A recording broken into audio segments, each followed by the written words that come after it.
The man the world celebrated as a humanitarian hero was the same man who shattered my bones, stole my child, and drove me to fake my own death.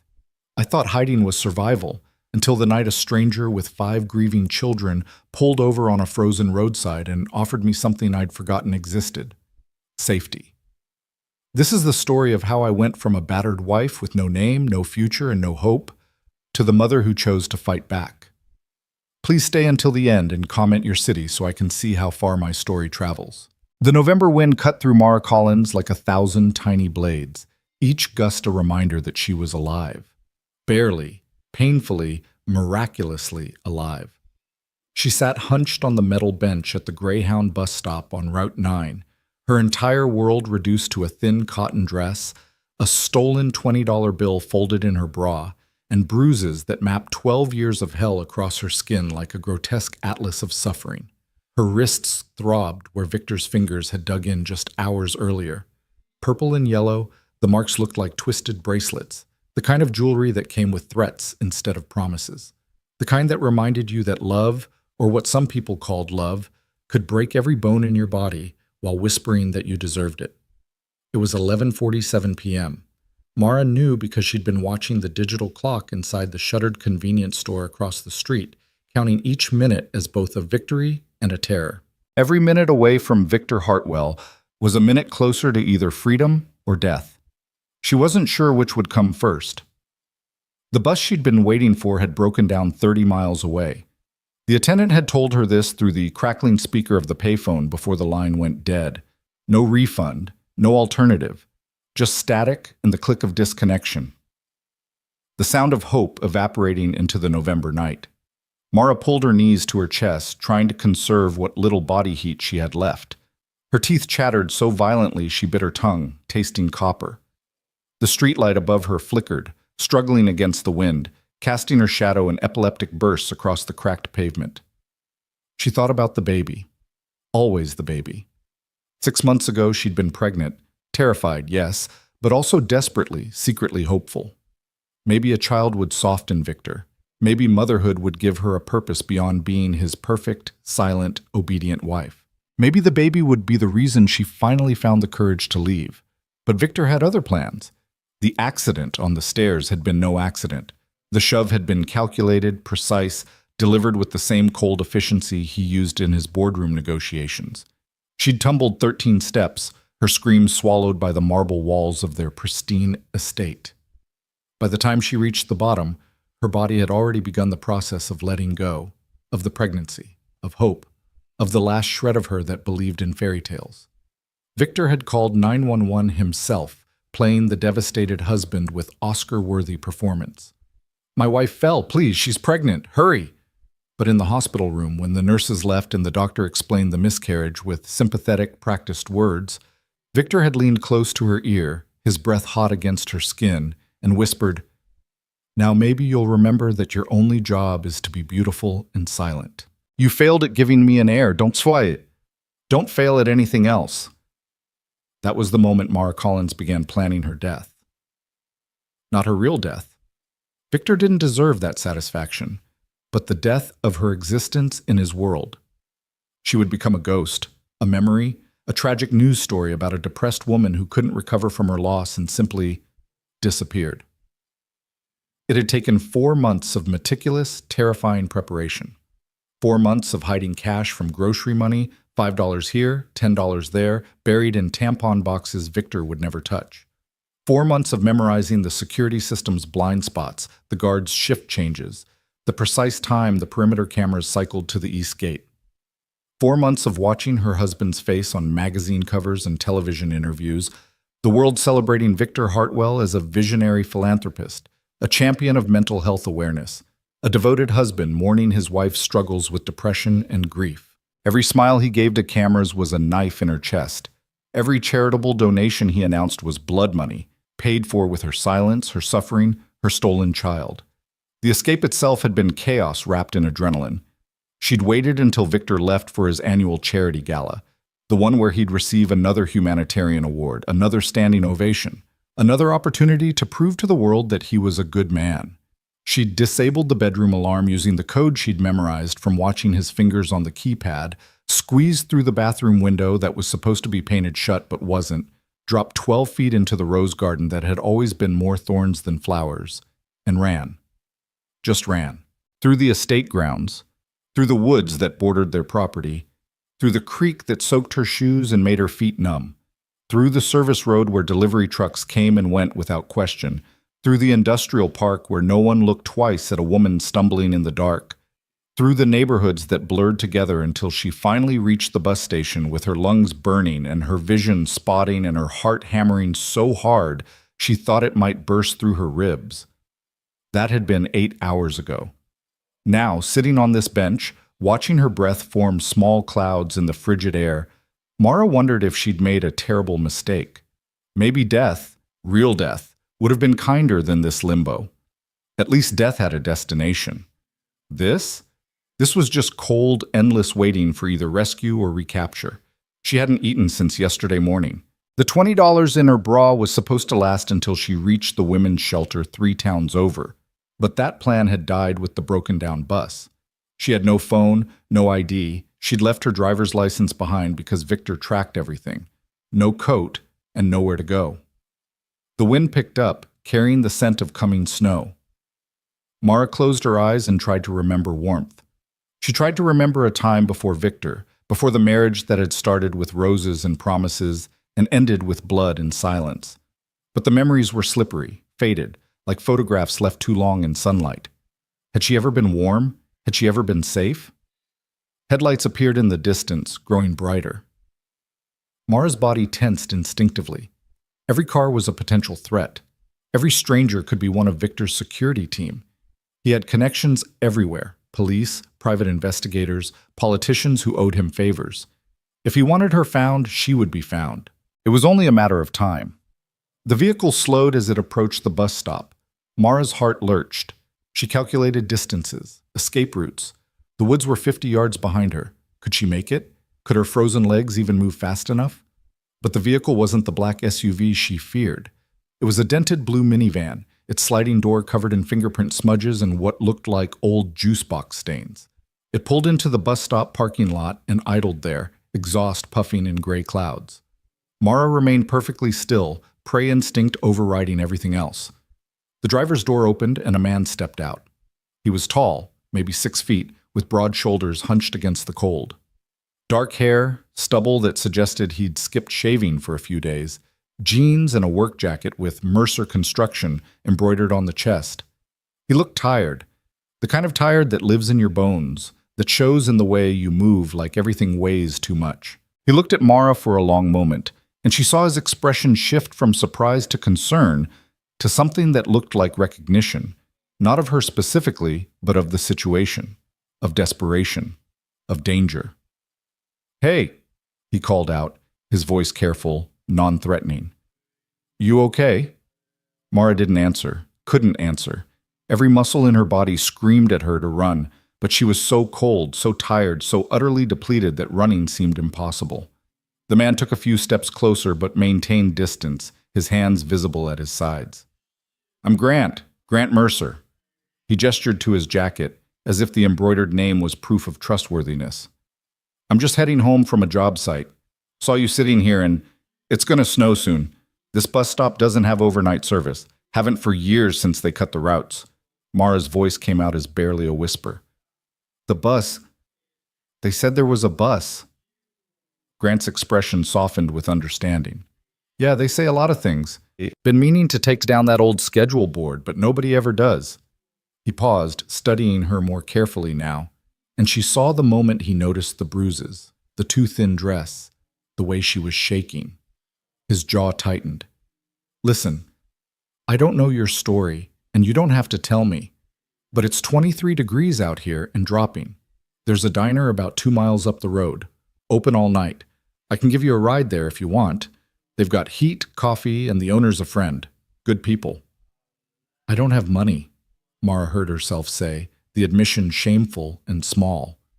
"Didn't ask for money," Grant replied gently. "Asked if you wanted to get out of the cold." Every instinct Mara had spent 12 years developing screamed that this was a trap. Men didn't help without wanting something. Kindness was a currency that demanded payment. Trust was the lie that came before the hurt.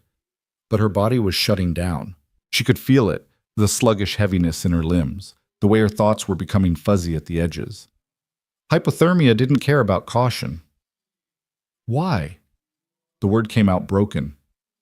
Grant was quiet for a moment, and when he spoke, his voice carried a weight that suggested he understood more than he was saying. Because somebody stopped for me once, when I needed it. And because I've got 5 kids at home who'd never forgive me if I drove past somebody who needed help. 5 kids. The detail was oddly specific, oddly humanizing. Mara's frozen brain tried to process this. A man with 5 children driving a stained minivan, offering help to a stranger at midnight. Either this was an elaborate trap, or it was exactly what it appeared to be. Exhausted kindness from someone who understood what it meant to be desperate. She made a decision born from the simple fact that she had no other options. "Okay," she whispered. Grant nodded, walking slowly back to the minivan and opening the passenger door. The interior light revealed a chaos of booster seats, backpacks, forgotten lunchboxes, and children's drawings taped to the dashboard. The mundane, beautiful mess of family life. Mara stood on legs that barely supported her weight and walked to the van. Each step was a small act of faith.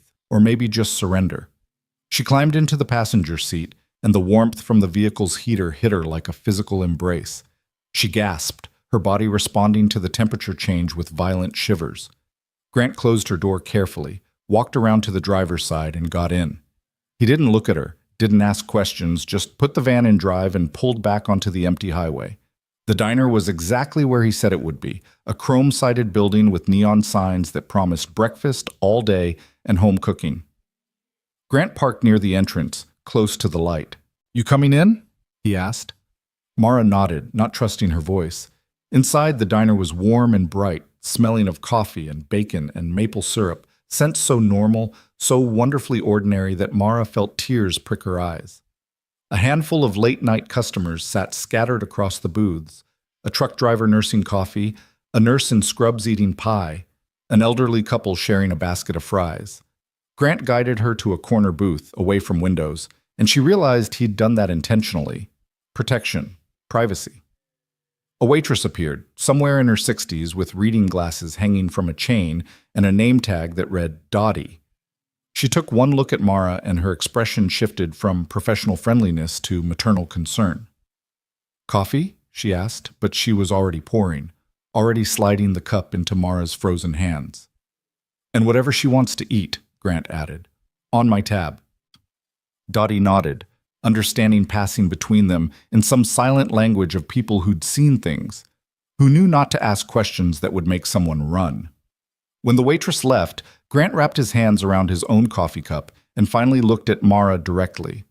His eyes were kind, dark brown, tired but not cold, not calculating, not dangerous. "I'm not going to ask you what happened," he said quietly, "and I'm not going to call anyone, but I need you to know that you're safe here. Dottie knows me. She knows my kids. This diner it's a good place. People look out for each other." "Why are you helping me?" Mara asked, the question desperate and raw. Grant was silent for a long moment, his gaze dropping to his coffee. When he spoke, his voice was rough with old grief. "My wife died 2 years ago. Car accident. Sudden, senseless, completely random. And in the months after, when I was drowning, when I had 5 8-year-olds who were broken and grieving, and I couldn't figure out how to keep us all alive, people showed up, neighbors, friends, complete strangers who just helped, brought food, watched the kids, sat with me when I couldn't stop crying. They didn't ask for reasons. They just saw someone who needed help, and they helped." He looked up, meeting her eyes. "So that's what I'm doing? I'm showing up, and whatever you need, a meal, a ride somewhere, a phone call, I'll help with that. No strings, no questions." Mara felt something crack open in her chest, some frozen place that hadn't felt warmth in so long she'd forgotten it existed. Dottie returned with pancakes, scrambled eggs, bacon, toast, a feast that Mara hadn't ordered but that appeared anyway, the universe's way of saying you deserve to be fed. "Eat, honey," Dottie said gently, squeezing Mara's shoulder. Take your time. Mara picked up her fork with shaking hands and took a bite of pancake. The taste exploded in her mouth, sweet, buttery, real. She'd forgotten that food could taste like something other than fear. She ate slowly, mechanically, while Grant sipped his coffee and occasionally looked at his phone, checking what she assumed were messages from whoever was watching his children. When she finally pushed the empty plate away, feeling almost human again, Grant spoke. "I don't want to overstep," he said carefully, "but it's going to snow tonight. Heavy, according to the weather. And that bus you were waiting for? It's not coming, not tonight, maybe not for days, depending on what broke down. So I'm going to offer something, and you can say no. I mean that you can absolutely say no, and I'll figure out another option.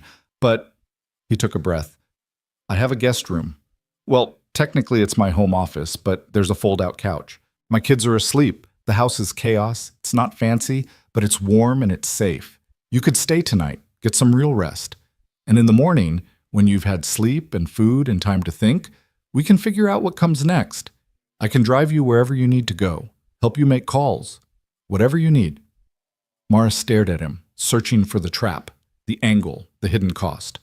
But all she saw was exhaustion, sincerity, and the particular kind of understanding that only comes from surviving your own nightmares.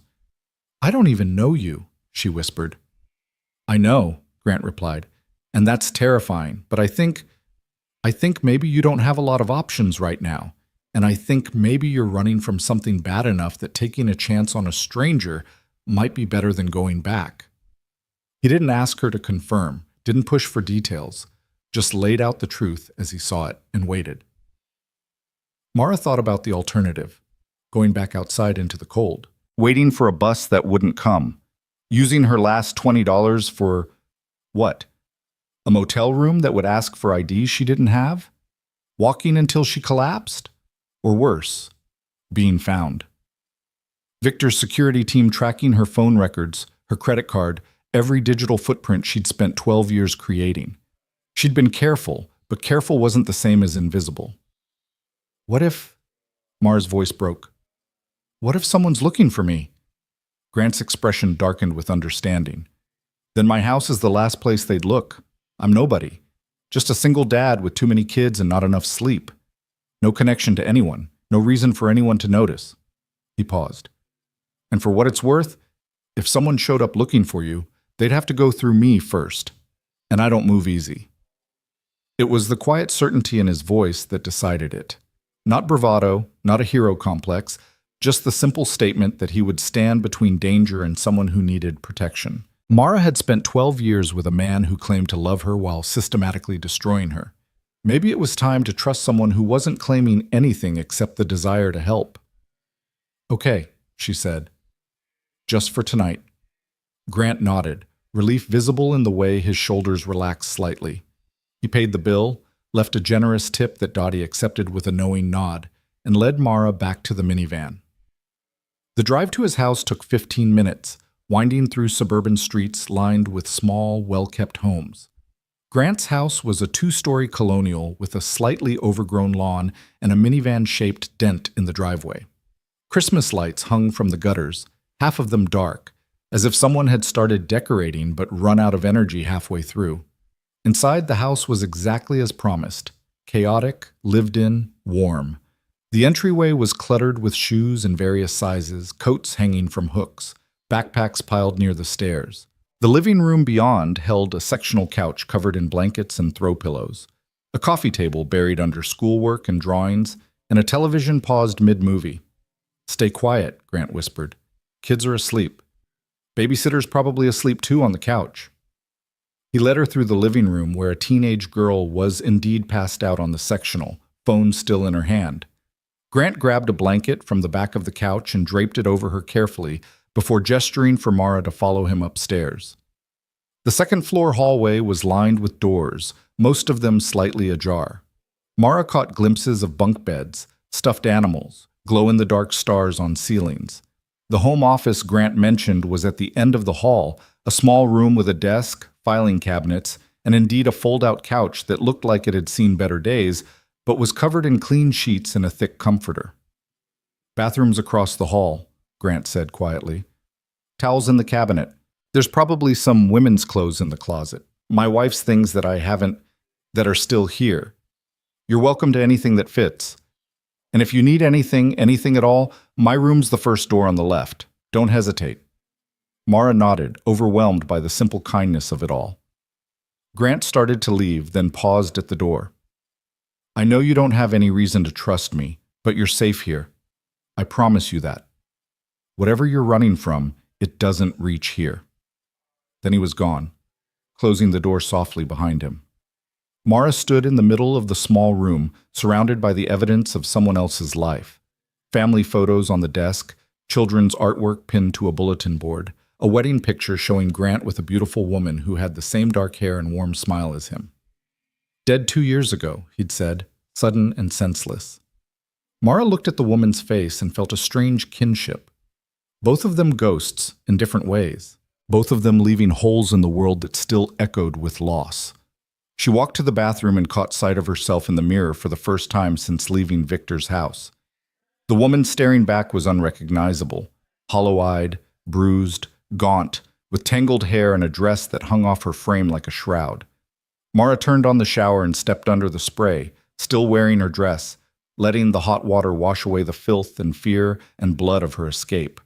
She stood there until the water ran cold, until her skin was pink and raw, until she'd cried herself empty. Then she wrapped herself in towels, found an old t-shirt and sweatpants in the closet, both smelling faintly of lavender detergent, and returned to the fold-out couch. The sheets were soft. The comforter was heavy. The house was quiet except for the gentle sounds of breathing from the rooms nearby, children sleeping, safe, loved. For the first time in 12 years, Mara Collins closed her eyes without fear. And she slept. Mara woke to the sound of chaos. Not the violent, terrifying chaos she'd grown accustomed to over 12 years. No slamming doors, no shouted accusations, no sharp crack of palm against skin. This was different. This was the chaos of life happening at full volume. Running footsteps thundering downstairs, competing voices arguing over bathroom priority, the clatter of dishes, the beep of a microwave, and underneath it all, the low, steady voice of Grant trying to orchestrate order from pandemonium. "Nora, let your sister go first. She's been waiting. Evan, we don't wear pajamas to school. Rowan, buddy, I can't understand you when you whisper from the hallway. Ivy, please don't cry. We'll find your other shoe. Eli, if you draw on the wall one more time, I'm taking away your markers for a week." Mara opened her eyes to morning light filtering through unfamiliar curtains. For a disorienting moment, she couldn't remember where she was, her body tensing with the instinctive panic that had become second nature. Then memory returned.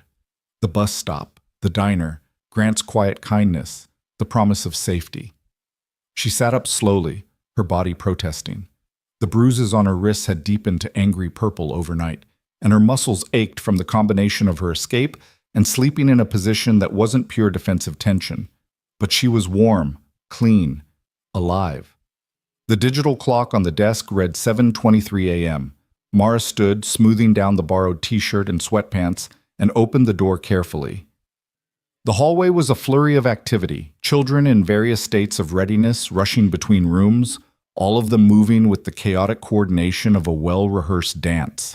They were quintuplets, Mara realized with a start. 5 children who looked about 8 years old, each distinct but carrying the same fundamental features that marked them as siblings born together. 2 girls, 3 boys, all with dark hair like Grant's, and varying degrees of morning cooperation. The first to notice her was a girl with fierce eyes and her hair pulled back in a no-nonsense ponytail. She stopped mid-stride, blocking the bathroom door she'd been racing toward, and stared at Mara with undisguised suspicion. "Who are you?" the girl demanded, her voice carrying a protectiveness that seemed far too old for her small frame. The question brought all other activity to a halt. 4 other children appeared in doorways, looking at Mara with expressions ranging from curiosity to wariness to outright fear. Grant emerged from what must have been his bedroom, holding a brush in one hand and a hair tie in the other, looking harried but relieved to see Mara awake. "Kids, this is Mara. She's a friend who needed a place to stay last night. Mara, these are my quintuplets. The interrogator blocking the bathroom is Nora."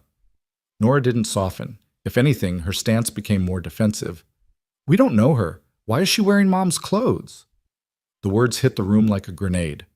The other children's expressions shifted, some to sadness, some to anger, one little girl's eyes filling with immediate tears. Grant's face flickered with pain, but his voice remained steady. Because I offered them to her, and Mom would have wanted me to help someone who needed help. Now please, everyone needs to finish getting ready. We have 17 minutes before we need to leave for school.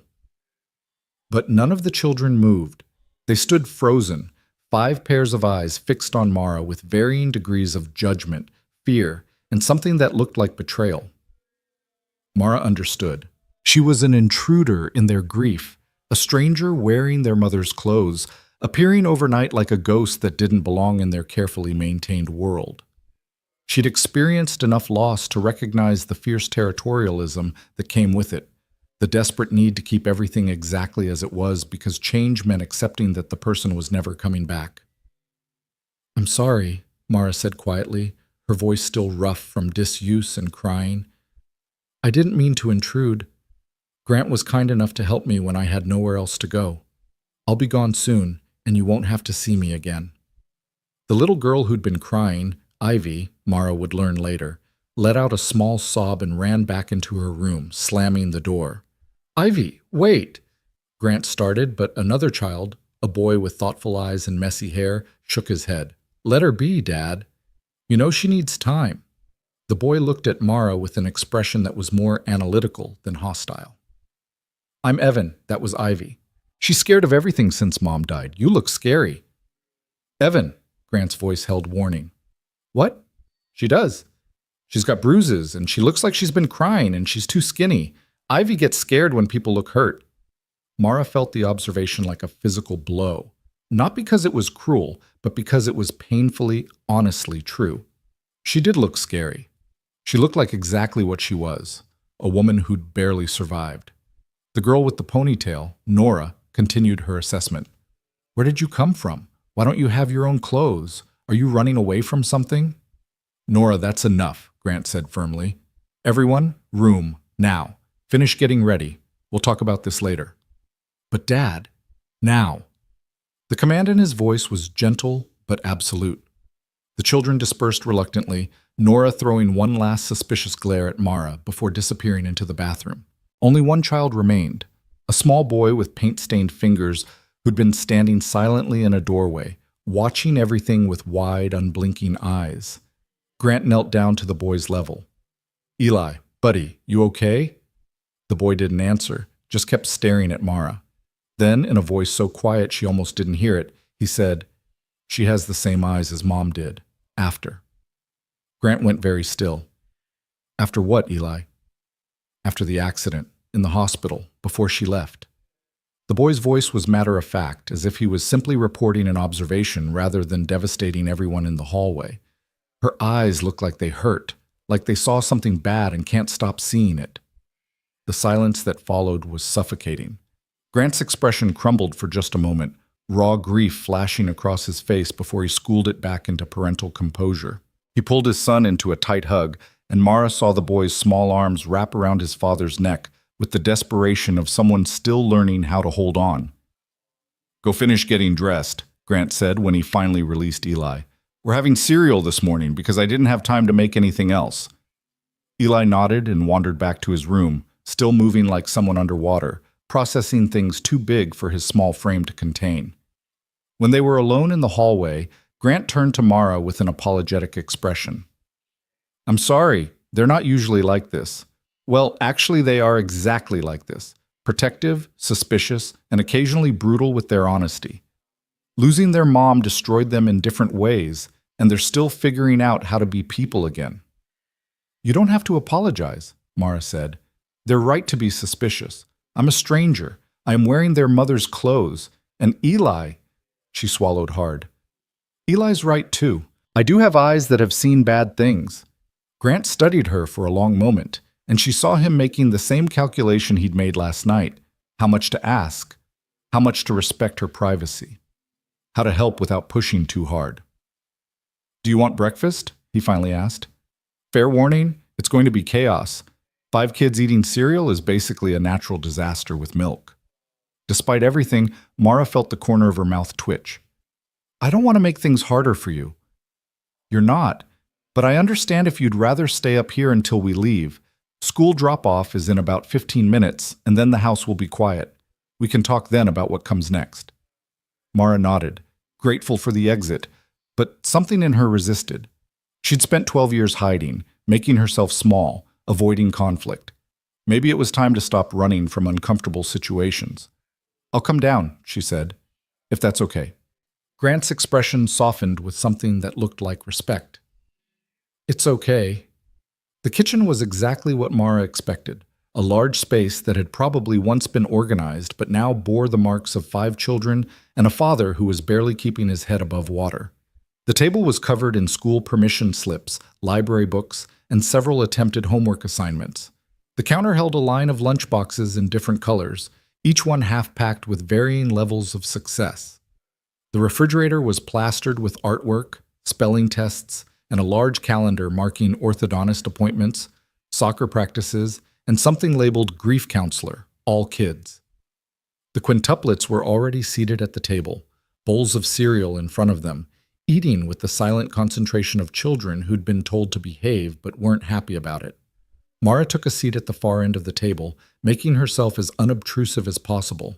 Grant poured her a cup of coffee without asking, placing it in front of her with a small smile before returning to the counter to finish packing lunches.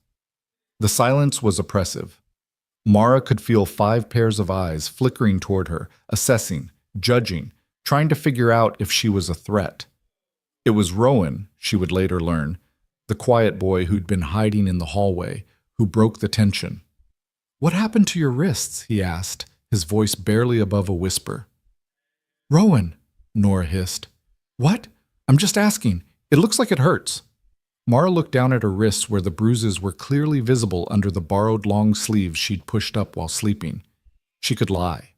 She could deflect. She could do what she'd done for 12 years and pretend everything was fine. But Eli's words echoed in her mind. She has the same eyes as Mom did. After. These children knew suffering. They knew loss. They knew what it looked like when someone was barely holding themselves together. Lying to them would be an insult to their intelligence and their experience. "I was married to someone who hurt me," Mara said quietly. "I left, and these are the marks from leaving. They'll heal." The silence that followed was different now, not hostile, but processing. 5 children considering this new information, weighing it against their own understanding of the world. "My friend Sarah's mom had marks like that," Evan said, his voice clinical, analytical. "Sarah said her dad got arrested and now she only sees him during supervised visits. Is your husband arrested?" "Not yet," Mara admitted. "But I hope he will be someday." "Why not now?" This from Nora, her suspicion shifting to something that looked like outrage. "If he hurt you, why isn't he in jail?"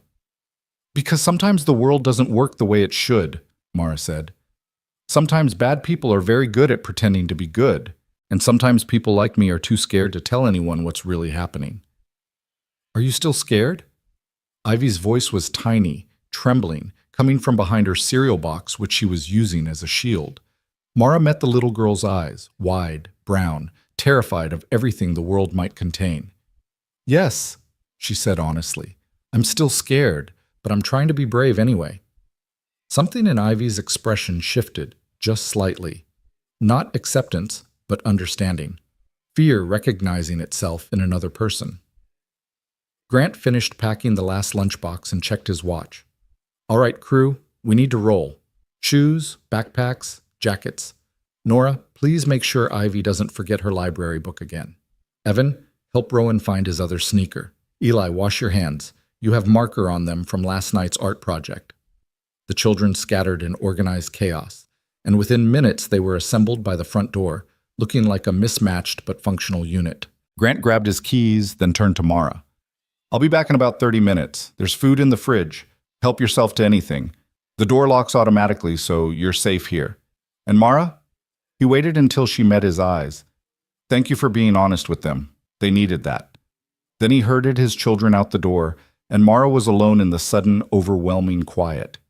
She sat at the kitchen table for a long time, drinking coffee that was stronger than she was used to, looking at the artwork covering the refrigerator. Each piece was labeled with a name and date. Nora's fierce dragons, Evan's precisely drawn robots, Rowan's landscapes, Ivy's flower gardens, Eli's portraits of people with sad, expressive faces. One drawing in particular caught her attention, a family portrait dated 6 months ago. 5 children holding hands with 2 larger figures on either end. One figure was clearly Grant, tall and smiling. The other was a woman drawn in gentle colors, but her face was obscured, scribbled out with heavy black marker. Below the drawing, in careful child handwriting, "We miss you, Mom. Love, Eli." Mara felt tears burning her eyes. This family was broken in ways that matched her own brokenness. Different causes, same result. They were all trying to figure out how to keep breathing when the world had stolen something essential. She was still staring at the drawing when Grant returned, stomping snow off his boots in the entryway. "Sorry that took longer than expected," he called out. Ivy had a meltdown in the car about a substitute teacher, had to talk her down before she'd go into the building. He appeared in the kitchen doorway, shrugging out of his jacket. "You doing okay?" "Your children are remarkable," Mara said, surprised by the steadiness in her own voice. Grant's expression softened. "They're terrified, traumatized, and sometimes too smart for their own good. But yeah, they're pretty remarkable." He poured himself a fresh cup of coffee and sat down across from her. "I meant what I said last night. You can stay here as long as you need, but I also need to know, are you in immediate danger? Is someone actively looking for you right now?" Mara considered the question carefully. "My husband is powerful, connected. If he wanted to find me, he could, but I don't think he's looking yet. He was at a charity gala when I left. It's possible the security team hasn't even reported me missing yet, because they think I'm still in the house." She paused, the weight of what she was about to say pressing on her chest. "But when he realizes I'm gone, he'll use every resource he has to find me. And he has a lot of resources." "Does he know about this town? Does he have any connection here?" "No. We live 3 hours away in Riverside Heights. He has no business here, no contacts that I know of. This was random. I was trying to get to a women's shelter in Harrington, but the bus broke down." Grant nodded slowly, processing. "Okay. So you have some time. Not infinite time, but time." He took a sip of coffee. "I'm going to be straight with you, Mara. I can't hide you forever, and I wouldn't want to. Running isn't a permanent solution. But I can give you breathing room to figure out your next move. I can help you contact the right people, domestic violence advocates, lawyers, maybe even law enforcement if you're ready for that." "He'll deny everything," Mara said, her voice hollow. "He's Victor Hartwell. He's on television.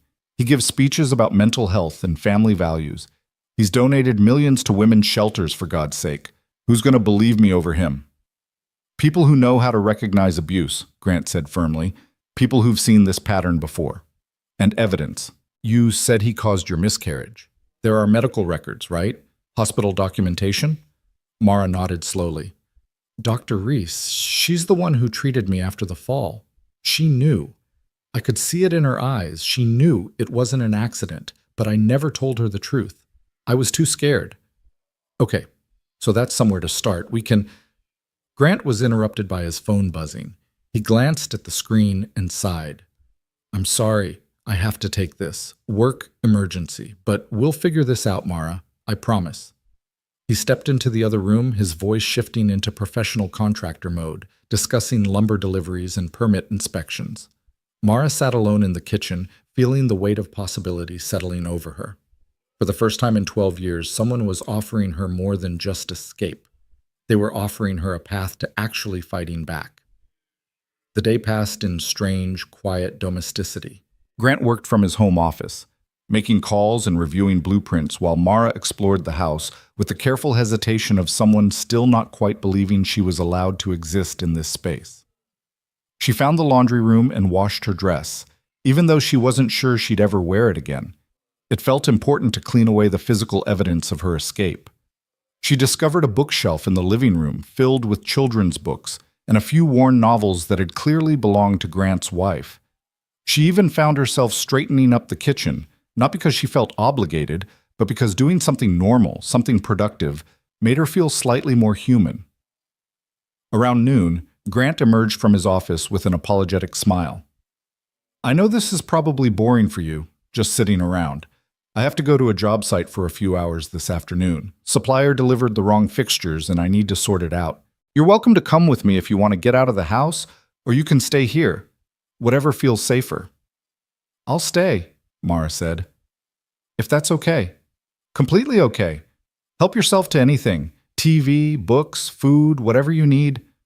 After Grant left, Mara found herself drawn back to the refrigerator, to those drawings that told the story of a family learning to survive loss.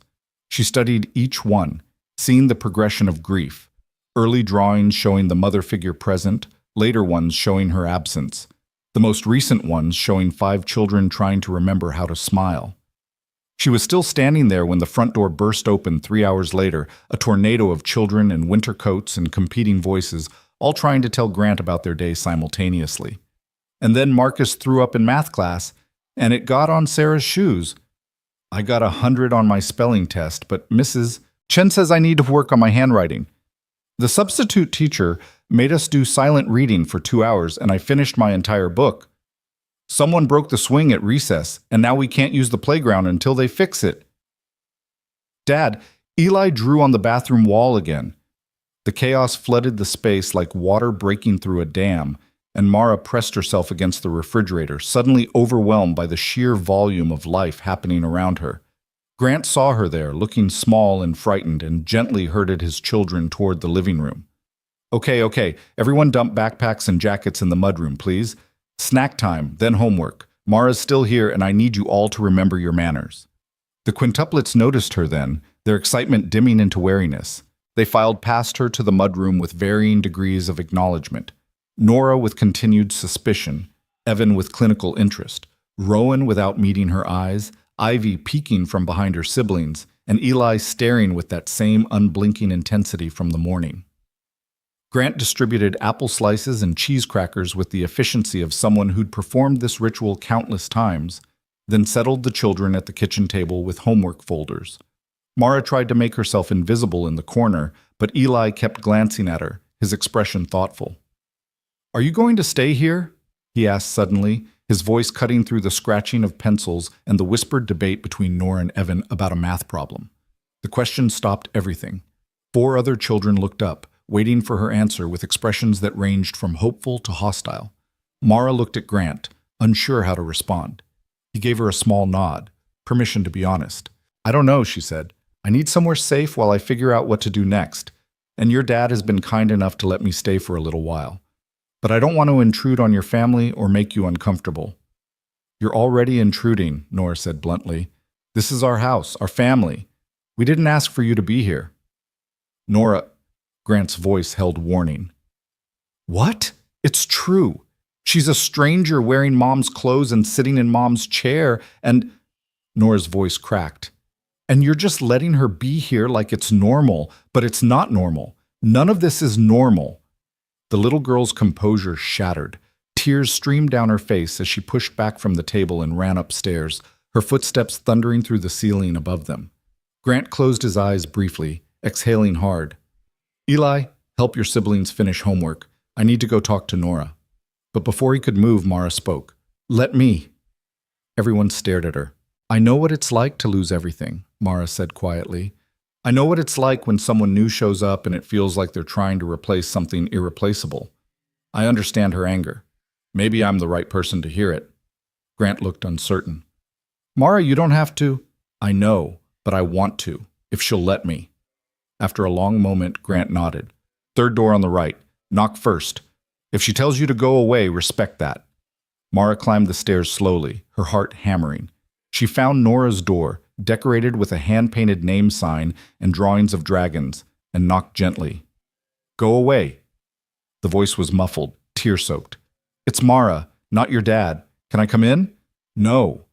Okay, then I'll just sit out here in the hallway, if that's all right. You don't have to talk to me. I just want you to know someone's here. There was a long silence, then quietly. Why? Because you're hurting, and I know what that feels like.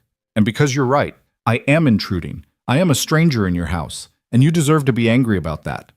The door opened a crack. Nora's face appeared, red and blotchy from crying, her fierce eyes now just sad. You're just going to sit there? If you'll let me. Nora considered this, then opened the door wider and sat down on her bed, crossing her arms defensively. Mara entered slowly, sitting on the floor near the door, giving the girl space and control. They sat in silence for several minutes. Mara let Nora have the time to process, to decide if she wanted to speak or just wanted company. Finally, the girl's voice emerged, small and broken. Everyone keeps saying it gets easier, that we'll feel better eventually, that Mom would want us to be happy, but it doesn't get easier, it gets different but not easier. And now you're here and Dad's being nice to you, and it feels like he's forgetting her. He's not forgetting her, Mara said gently. I've been here less than 24 hours, and I can already see her everywhere in this house. In the drawings, in the photos, in the way your dad talks about her, in the way all of you still love her. She's not forgotten. She never will be. Then why are you here? The question came out desperate, pleading for an answer that made sense. Mara took a breath. Because I was running away from someone who hurt me very badly. And your dad saw me sitting alone in the cold, and instead of driving past, he stopped. He offered me help when I had nothing and no one. That doesn't mean he's replacing your mom. It just means he's a good person who helps people who need help. Did your husband hit you? Nora asked, her voice very small now. Mara nodded. Yes, among other things, for a very long time. Why didn't you leave sooner? It was the question everyone always asked, the one that had no simple answer. Because I was scared. Because he made me believe I deserved it. Because he convinced me that no one would believe me if I told them the truth. Because leaving someone dangerous is sometimes more dangerous than staying. Nora processed this, her young mind trying to make sense of complexities that even adults struggled with. Are you scared now? Terrified, Mara admitted, but I'm trying to be brave anyway. Kind of like how you're being brave even though you miss your mom every day. Something in Nora's expression softened. Not acceptance, not yet, but understanding. I don't want to share my dad. You don't have to, Mara said. I'm not here to take anything from you. I'm just here to heal. And once I figure out how to be safe, I'll leave and you'll have your house back exactly how it was. Promise? Mara hesitated because she wasn't sure what the future held, but she could promise this. I promise I will never try to replace your mother. I promise I will never try to take your dad away from you. And I promise that if I stay, it will only be because I have nowhere else to go, and your dad is kind enough to let me. You and your siblings will always come first.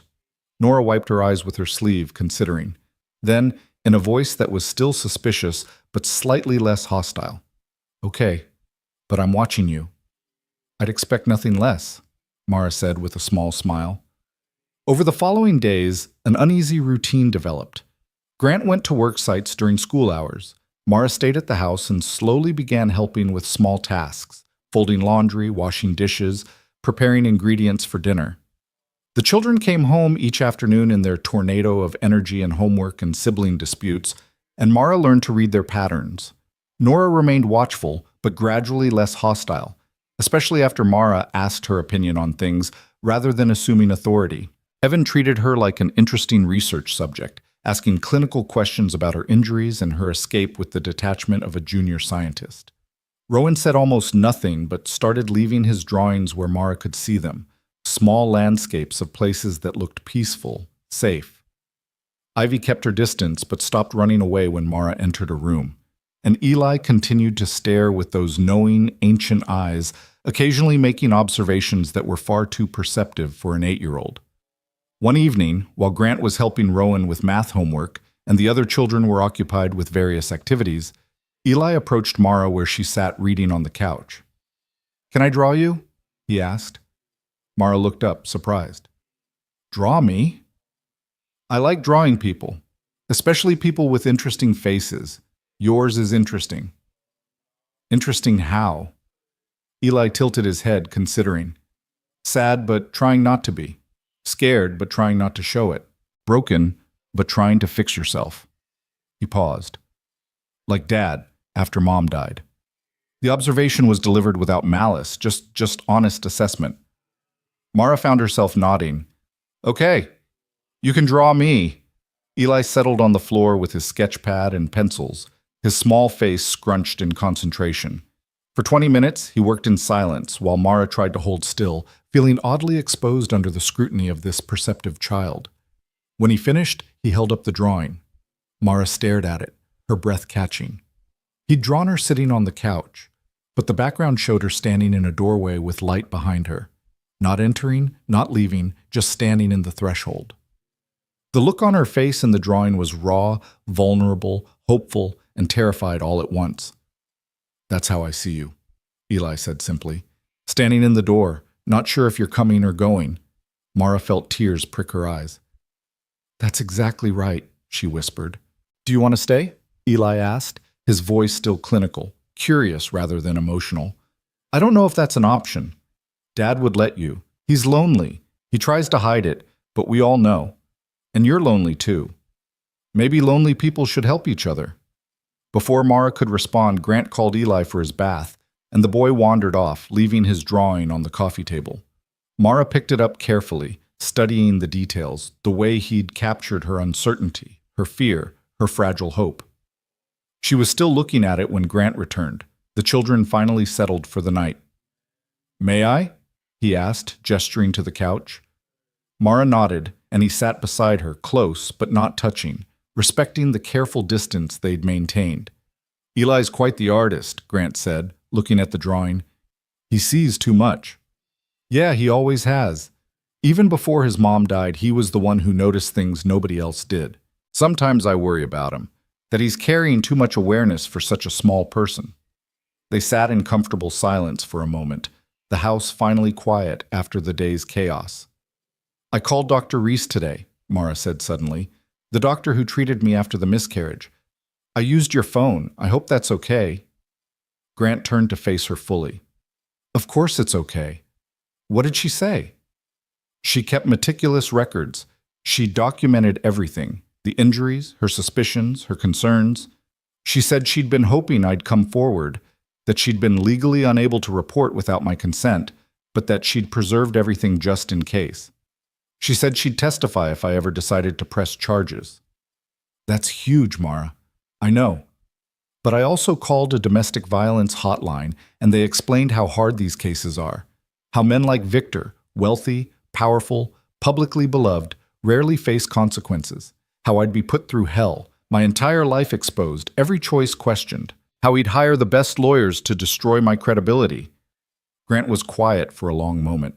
When he spoke, his voice was gentle but firm. "So the question is, are you willing to fight anyway? Not because it'll be easy or even because you're guaranteed to win, but because you deserve justice. And other women deserve to know the truth about who he really is." Mara looked down at her hands, at the bruises that were finally starting to fade to yellow-green. "I don't know if I'm strong enough. You walked away from him. You survived 12 years of abuse. You escaped with nothing but your life. You're stronger than you think, Mara, but strength doesn't mean you have to do this alone. If you decide to fight, we'll help you. Me, Dr. Reese, whoever else you need in your corner." "Why?" The question came out broken, desperate. "Why would you do all this for me? I'm nobody, a stranger who showed up broken on your doorstep." Grant turned to face her fully, his expression raw with emotion. "Because I know what it's like to lose someone to circumstances beyond your control. I know what it's like to feel helpless while someone you care about suffers. And I couldn't save my wife. That's something I'll carry forever. But maybe I can help you save yourself. Maybe that's worth something." The air between them shifted, charged with something neither was quite ready to name. Mara felt it, the pull toward this man who'd shown her kindness without asking for anything in return, who'd opened his home and his life to a stranger, who looked at her brokenness and saw someone worth fighting for.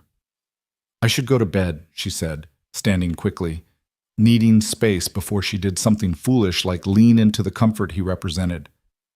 "Mara," Grant said as she reached the stairs. She turned back. "You're not alone anymore. Whatever you decide, you're not alone." She nodded, not trusting her voice, and climbed to the guest room where she'd spent nearly a week now, sleeping in the fold-out bed that was starting to feel almost like hers. That night, for the first time since arriving, Mara dreamed. Not nightmares of Victor finding her, but memories of the baby she'd lost, soft dreams of what might have been, gentle and sad, and somehow healing. She woke with tears on her face, but without the usual crushing weight of grief. In the morning, she made a decision. She found Grant in the kitchen, already making breakfast for the quintuplets who would be waking up any minute. "I want to fight," she said. "I want to press charges. I want to tell the truth about who Victor really is. Will you help me?" Grant's face broke into a smile. Not triumphant, but proud, relieved. "Yes. Absolutely yes. We'll start today." And as 5 children thundered down the stairs, demanding pancakes and help finding lost homework, Mara felt something she hadn't felt in 12 years, the possibility that maybe, just maybe, she could reclaim her life. The weeks that followed Mara's decision moved with the strange dual rhythm of glacial progress and breakneck momentum. During the day, while Grant worked and the children attended school, Mara met with advocates from the county's domestic violence center. Patient women with worn folders and gentle voices who explained the process of building a case against someone like Victor Hartwell. At night, she helped with homework and dinner, slowly learning the intricate choreography of a household held together by routine and stubborn love. Sarah Chen, the lead advocate assigned to Mara's case, was a woman in her 50s with silver-streaked hair and eyes that had seen too many stories like Mara's. She sat across from Mara at the dining room table on a Tuesday morning, spreading documents between them like cards in a dangerous game. "The good news is that Dr. Reese's records are extremely detailed," Sarah said, tapping a thick folder. She documented not just the physical injuries from the miscarriage, but also older bruising she noted during examinations, inconsistencies in your explanations for various injuries over the years, and her own professional concerns. This is gold in cases like yours. "And the bad news?" Mara asked, though she already knew there would be bad news. There was always bad news when powerful men were involved. "The bad news is that Victor Hartwell has spent 12 years building a public image as a philanthropist and advocate. He's donated to women's shelters, for God's sake. He gives speeches about family values and mental health awareness. His lawyers will argue that you're mentally unstable, that your miscarriage triggered a breakdown, that you've constructed elaborate fantasies to cope with grief." Sarah's voice was matter-of-fact, not cruel, just honest. "They'll paint you as the unreliable narrator of your own life." Mara felt the familiar weight of hopelessness settling over her shoulders. "So what chance do I have?" "More than you think. Because here's what they can't explain away. The medical records, the witness statements we're gathering, the financial control he exerted over you, the isolation tactics. Abuse follows patterns, Mara, and those patterns leave evidence." Sarah leaned forward, her expression fierce. "But I need you to understand what you're walking into. This will be brutal. They will attack your character, your mental health, every choice you've ever made. You'll be cross-examined about intimate details of your marriage, your sex life, your medical history. They'll try to break you on the stand. Are you prepared for that?" Mara thought about the alternative, continuing to hide, continuing to live in fear, continuing to let Victor control her life even from a distance. She thought about the baby she'd lost, about the 12 years of herself she'd sacrificed to his violence. She thought about the 5 children upstairs who'd watched their father choose to help a stranger, learning that kindness was stronger than fear. "I'm prepared," she said, and meant it. Over the next month, Mara's world expanded in careful increments. Grant took her to meet with a lawyer who specialized in domestic violence cases, a sharp woman named Patricia Moreno who listened to Mara's story with the intensity of someone cataloging evidence for war. They filed for a restraining order, though Patricia warned that enforcing it against someone with Victor's resources would be challenging. They contacted the police in Riverside Heights, filing formal reports that felt both empowering and terrifying. And through it all, life in Grant's house continued its chaotic rhythm.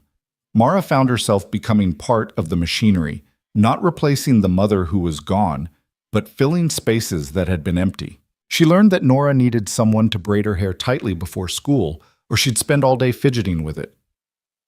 That Evan processed emotions through questions and needed patient answers even when they seemed clinical. That Rowan spoke more through his art than his words. That Ivy's fears were manageable if you warned her about changes before they happened. That Eli saw everything and needed someone to validate what he was seeing rather than dismissing his observations. She also learned things about Grant, that he drank his coffee black and too hot, that he worked himself to exhaustion because stillness meant thinking about loss, that he tucked each child in at night with specific rituals they'd established after their mother died, that he kept his wife's photos around the house, not because he couldn't let go, but because he wanted his children to remember they'd been loved completely. One evening in late December, while Mara was helping Ivy with a school project about family traditions, the little girl looked up from her glue stick and asked, "Are you going to stay forever?" The question stopped Mara's hands mid-motion. The other children, supposedly absorbed in their own activities around the living room, went very still, the kind of artificial casual that meant everyone was actually listening intently. Grant was in the kitchen, but Mara could feel his presence, his attention focused on how she would answer. "I don't know," Mara said honestly. "I'm still figuring out what my life looks like now, but I do know that being here, with all of you, has helped me remember that I'm more than what happened to me." Ivy considered this with the seriousness of a child who'd learned that adults didn't always tell the truth about important things. "Dad likes you. He smiles more when you're here." "Ivy!" Nora's voice carried warning from where she sat with her geometry homework. "What?" "He does. I'm not saying anything bad. I'm just saying he's happier." Ivy turned back to Mara with those wide, earnest eyes. "We're happier too. Except maybe Nora, but she's mad about everything since Mom died." "I'm not mad about everything," Nora protested, but her voice lacked heat. "I'm just careful." "You're allowed to be careful," Mara said gently. "You're allowed to protect your family. That's not something to apologize for." Nora looked at her for a long moment, something shifting in her expression. Then, so quietly Mara almost didn't hear, "You're kind of like family now, too." The words hit Mara like a physical thing, unexpected, overwhelming, terrifying in their implication. Before she could respond, Evan spoke up from his corner where he was building something with Legos. "According to my research, blended families are statistically common and can be highly functional when all parties communicate effectively and maintain clear boundaries while still—" "Evan, nobody needs your research right now," Nora interrupted, but she was almost smiling. "I'm just providing data. You're being a robot. Robots don't provide emotional support, which I am clearly attempting to—" "Kids." Grant's voice came from the kitchen doorway, warm with affection despite the interruption. "How about we focus on finishing homework and projects so we can do movie night?" The children's attention shifted immediately to lobbying for their preferred film choices, and the moment passed. But later, after the kids were in bed and Grant and Mara sat in their now customary positions on the couch, close but not touching, comfortable in shared quiet, he brought it up. "You know they're getting attached," he said softly. "All of them, even Nora with all her defenses.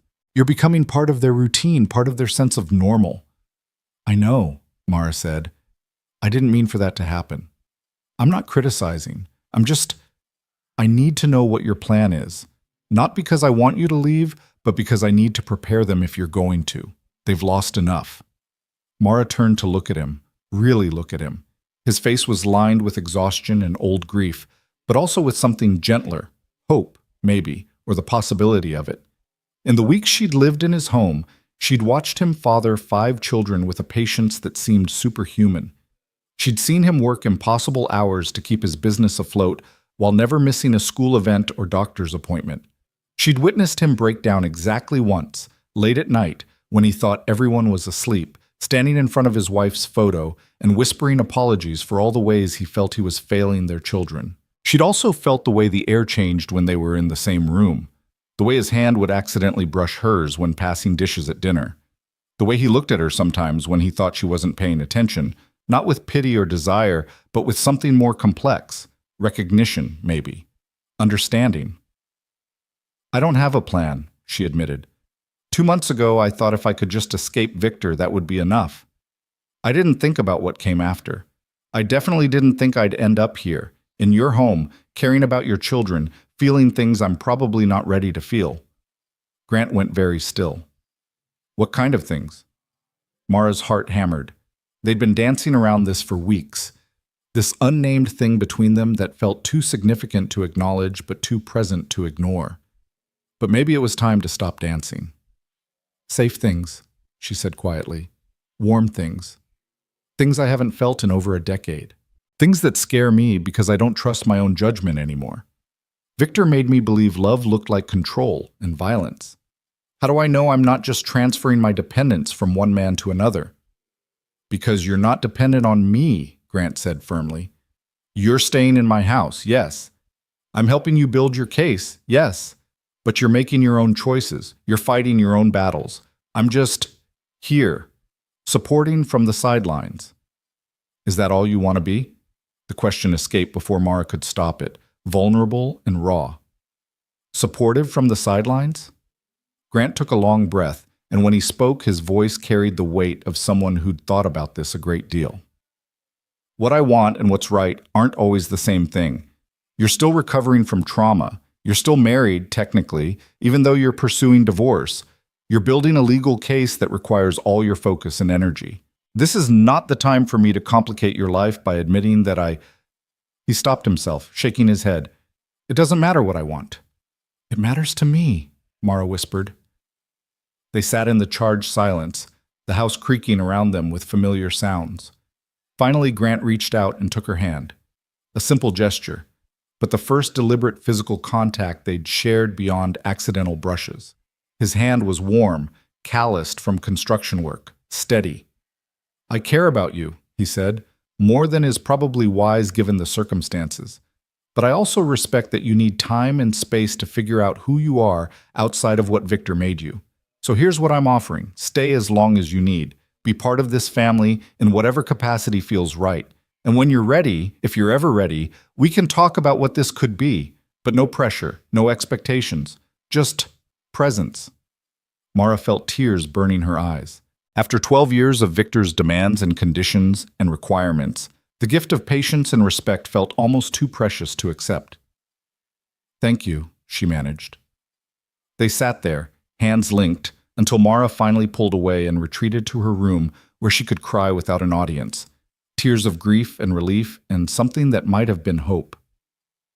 The holidays arrived with their complicated mix of joy and sorrow. Grant's parents came for Christmas, kind people in their 70s who'd clearly been briefed about Mara's presence and welcomed her with the careful gentleness reserved for broken things. They asked no questions about her past, just included her in the family traditions like she'd always been there. On Christmas morning, Mara woke to find a small wrapped package outside her door. Inside was a simple silver bracelet with a single charm, a bird in flight. The card read, "For new beginnings from the quintuplets and Dad." She wore it every day after that. But the new year brought complications. In mid-January, Patricia Moreno called with news that made Mara's blood run cold. Victor's filed a missing persons report, Patricia said, her voice tight with controlled anger. He's claiming you disappeared following a mental health crisis related to your miscarriage. He's offered a reward for information leading to your safe return. And Mara, his people have connected you to Riverside Heights. They're canvassing the bus routes out of the city. Mara felt the room spin. How long until they find me? Impossible to say. You've been careful. No phone, no credit cards, no digital footprint. But small towns talk, and you've been living openly here for 2 months. Someone might make the connection. What do I do? We accelerate the timeline. File charges now before he can establish the narrative that you're mentally unstable. We go public with your story, with Dr. Reese's testimony, with everything we've gathered. We beat him to the punch. After the call, Mara sat in the empty house, Grant at work, kids at school, and tried to steady her breathing. She'd known this moment would come. She'd known she couldn't hide forever. But the reality of it was more terrifying than the anticipation had been. She was still sitting there when Grant came home early, summoned by Patricia's call to him as her emergency contact. He found her curled on the couch, shaking, and without a word sat down and pulled her against him.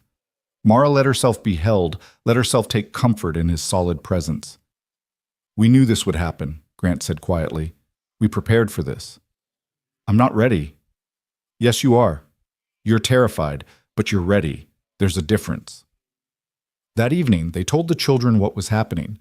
Grant gathered them in the living room, and Mara explained as simply as she could that she'd be going public with her story soon, that there might be reporters or police around, that things might get scary for a little while. The quintuplets listened with varying degrees of understanding. Evan immediately began asking logistical questions about security protocols. Rowan said nothing but moved closer to Mara on the couch. Ivy's eyes filled with tears as she asked if bad men would come to their house. Eli just stared with those knowing eyes and finally said, "We won't let them take you." But it was Nora who surprised her.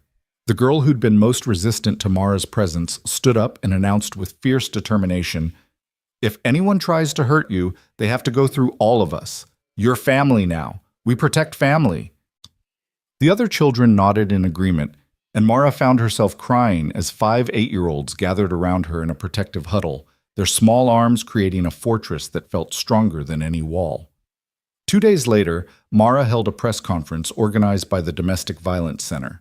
Sarah Chen stood beside her as she read a prepared statement, her voice shaking but clear, detailing 12 years of abuse at the hands of Victor Hartwell, the escalating violence, the miscarriage he'd caused, the financial control, the isolation, the fear that had kept her silent for so long. The media erupted. Within hours, Victor issued a statement through his lawyers denying everything, calling Mara's claims a tragic manifestation of mental illness following her pregnancy loss. He expressed deep concern for her well-being and hoped she would accept the help she so desperately needs. But Dr. Reese stepped forward with her records. Then a former household staff member came forward, corroborating stories of violence she'd witnessed. Then another victim, a woman Victor had dated before Mara, shared her own story of abuse that matched Mara's pattern for pattern. The perfect image Victor had spent years building began to crack. The weeks that followed were exactly as brutal as Sarah had warned. Reporters camped outside Grant's house until he threatened to call the police for harassment. Victor's lawyers filed motions claiming Mara was violating her marital obligations by living with another man. Social media became a battleground of people defending Victor's reputation versus those supporting Mara's courage. Through it all, Grant's household became a fortress. His parents moved in temporarily to help manage the chaos. The children's school provided security, neighbors rallied, forming a protective barrier against the worst of the media intrusion. And slowly, painfully, the truth began to win. More evidence emerged, financial records showing Victor's complete control over Mara's accounts, testimony from Mara's former friends about how she'd been systematically isolated, security footage from the night of her escape showing her fleeing their home with visible injuries. The district attorney announced they were opening a criminal investigation. On a cold February afternoon, Mara sat in Patricia's office, reviewing the latest developments, when her phone rang, the new phone Grant had gotten her with a number only trusted people had. She didn't recognize the number, but Patricia nodded that she should answer. "Hello? Mrs. Hartwell?" The voice was professional, official. "This is Detective Sarah Morrison with the Riverside Heights Police Department. I'm calling to inform you that Victor Hartwell was arrested this morning on charges of domestic violence, assault, and coercion.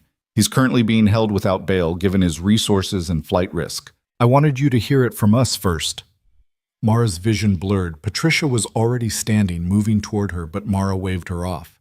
She needed to process this alone, needed to feel the weight of these words settle into her bones. "Thank you," she managed. "Thank you for telling me." After she hung up, she sat in silence for a long moment. Then she called Grant. "He's been arrested," she said when he answered. "Victor, they arrested him." Grant's sharp intake of breath carried through the phone. "Where are you? I'm coming to get you." "I'm at Patricia's office, but Grant," her voice broke. "I need to see him. I need to see him in handcuffs. I need to look at him through prison glass and know he can't hurt me anymore. Is that crazy?" "No," Grant said firmly. "That's not crazy. That's taking back your power. I'll pick you up in 10 minutes and we'll go together. You're not doing this alone." The Riverside Heights courthouse was a granite building that had always intimidated Mara during her marriage. Victor had pointed it out once, joking about how he knew half the judges personally, how he could make anyone's life difficult if he wanted to. Now, walking up those steps with Grant beside her and Patricia on her other side, Mara felt something shift inside her chest. She was here by choice. She was here with allies. She was here to face the man who tried to destroy her, and she was still standing. The arraignment was brief, but profound. Victor stood before the judge in an orange jumpsuit, his expensive suit and confident bearing stripped away. When his eyes met Mara's across the courtroom, she saw something she'd never seen before. Fear. He was afraid. Of her. of what she'd done by speaking the truth. The judge set a trial date and denied bail despite the protests of Victor's legal team. As Victor was led away, he twisted back to look at Mara one more time. She held his gaze steadily, refusing to look away, refusing to shrink. Then he was gone, and she was still there, breathing, alive, free. Outside the courthouse, reporters shouted questions, but Patricia ushered them quickly to Grant's van. As they drove away, Mara watched the courthouse disappear in the side mirror and felt something she hadn't felt in over a decade. Peace. Not complete peace. There would still be a trial, still be testimony to give, still be healing to do, but the kind of peace that comes from knowing the worst is over, that you've survived, that you're finally, truly safe. Grant reached over and took her hand. She laced her fingers through his, holding on. When they returned to the house, the quintuplets were waiting on the front porch despite the cold, bundled in coats and looking anxious. The moment Mara stepped out of the van, they rushed her, 5 small bodies colliding with hers in a tangle of hugs and relieved exclamations. "Did they arrest him?" Nora demanded. "Is he in jail?" Evan asked. "Are you okay?" Rowan whispered. "Please don't leave," Ivy begged. "You're safe now," Eli stated, as if declaring it would make it permanently true. Mara sank down onto the porch steps, gathering all 5 children close, and let herself cry. Not from grief or fear this time, but from relief and gratitude and the overwhelming recognition that she'd found something she never expected. A family. Not the one she'd been born into, not the one she'd tried to build with Victor, but one that had formed around her brokenness and decided she was worth keeping anyway. "I'm safe," she told them, told herself, told the universe. "I'm finally safe." That night, after the children were asleep, Mara found Grant sitting on the back porch despite the February cold, looking up at stars barely visible through the light pollution. She sat beside him, close enough that their shoulders touched. "Thank you," she said, "for everything. For stopping that night, for giving me a place to stay, for helping me fight, for—" "You don't have to thank me," Grant interrupted gently. "Yes, I do. You saved my life. Not just by helping me escape Victor, but by showing me what kindness looks like, what family looks like, what—" She took a breath. "What love could look like, if I ever let myself try again." Grant turned to look at her, his expression careful, hopeful. "And are you letting yourself try?" Mara thought about everything that had happened since that November night. The fear and healing, the slow building of trust, the way Grant's presence had become as essential as breathing. She thought about his children who'd claimed her as family, about the life being built from broken pieces. "I can't make you promises about forever," she said honestly. "I'm still figuring out who I am outside of trauma, but I know I care about you. I know being here, with you and the kids, feels like the first real home I've had since I was a child. And I know that when I imagine my future now, you're in it." Grant's smile was slow, warm, transforming his tired face into something beautiful. "That's enough," he said. "More than enough. We can figure out the rest as we go." He kissed her then, gentle, patient, asking rather than demanding. Mara kissed him back, tasting possibility and new beginnings and the peculiar sweetness of choosing someone freely rather than being chosen by force. When they finally pulled apart, both of them were crying a little, emotional from the day's wait and the tentative hope of what was being built between them. "The kids are going to have opinions about this," Grant said, laughing softly. "Oh, I think they already do," Mara replied, remembering all the knowing looks and not-so-subtle comments. "Especially Eli." "Especially Eli," Grant agreed. They sat together in the cold, hands linked, watching their breath create clouds in the night air, and Mara marveled at how her life had transformed. From a woman with no name, no future, no hope, shivering on a bus stop bench, to this, to safety, family, and the fragile but growing possibility of love. The trial would come. There would be more battles to fight, more healing to do. But for now, in this moment, she let herself simply be, safe, chosen, home. The morning Mara was scheduled to testify arrived with deceptive calm, bright spring sunshine streaming through the kitchen windows, birds singing their territorial claims, the quintuplets eating breakfast with the chaotic normalcy that had become the soundtrack of her life. But underneath the ordinary surface, Tension hummed like a live wire. Grant had taken the day off work, arranged for his parents to handle school pickup, and laid out Mara's clothes the night before with the same careful attention he gave to important construction bids. Patricia had called twice already to review key points, her voice carrying the controlled intensity of a general preparing for battle. Mara pushed scrambled eggs around her plate, her stomach too knotted to accept food. Across the table, 5 pairs of eyes watched her with varying degrees of worry. "You're going to be amazing," Nora said with the fierce confidence she'd developed over the past months. The girl who'd once viewed Mara with suspicion now wore a homemade bracelet that matched the one Mara had received at Christmas. 5 different colored threads braided together with a bird charm Nora had added herself. Statistically, witness testimony that includes specific sensory details and emotional context is more credible to juries, Evan offered, which was his version of encouragement. "You have both. Your recall is excellent." Rowan said nothing but slid one of his drawings across the table, a landscape showing a figure standing on a hilltop with the sun rising behind her. The message was clear: you're moving toward the light. Ivy climbed into Mara's lap without asking, something the anxious child only did when she was trying to offer comfort rather than seek it. "When you come home, can we make cookies? Chocolate chip cookies always make scary days better." Eli, who'd been silent throughout breakfast, finally spoke. "Are you scared of seeing him again?" The other children tensed, shooting Eli looks that ranged from annoyed to alarmed.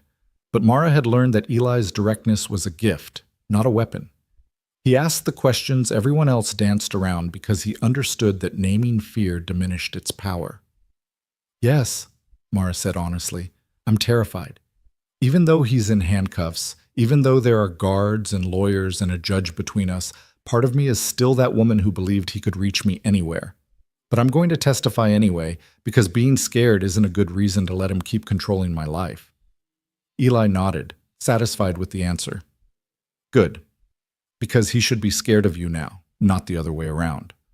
Grant caught Mara's eye across the table, his expression conveying everything he couldn't say in front of the children: pride, concern, love that had grown from friendship into something deeper and more essential. They'd been careful around the kids, keeping physical affection minimal, taking things slowly. But the quintuplets weren't blind. They'd started calling Mara Essie a few weeks earlier, a name that meant essential in their private sibling language, and they'd stopped asking when she was leaving and started asking if she was staying forever. The courthouse loomed large and intimidating as Grant pulled into the parking garage. Patricia met them at the security entrance, flanked by Sarah Chen and another advocate named Marcus, who'd been instrumental in gathering witness testimony.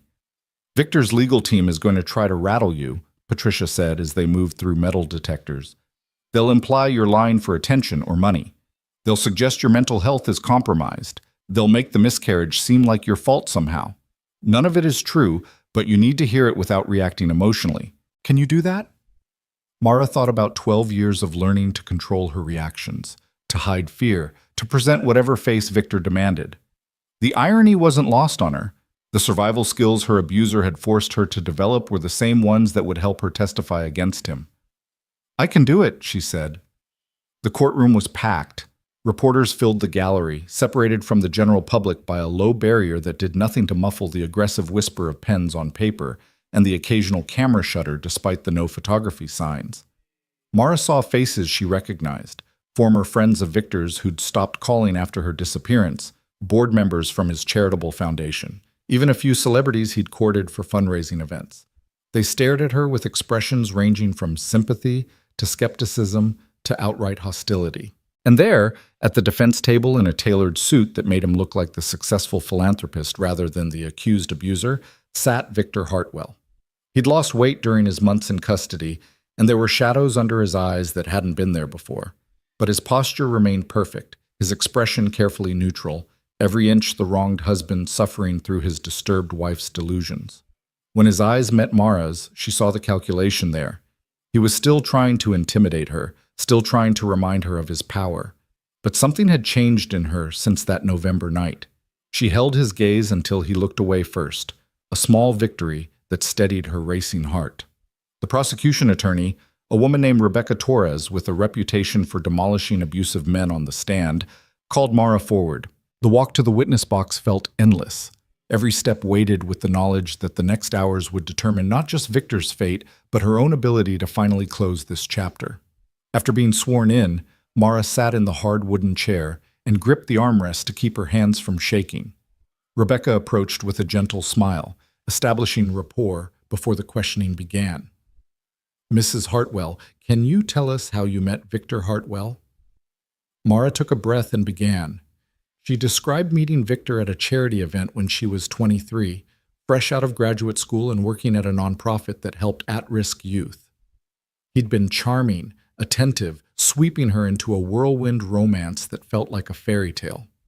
The proposal after 6 months, the wedding that was featured in society pages, the beautiful home, and the promise of a life built on love and purpose.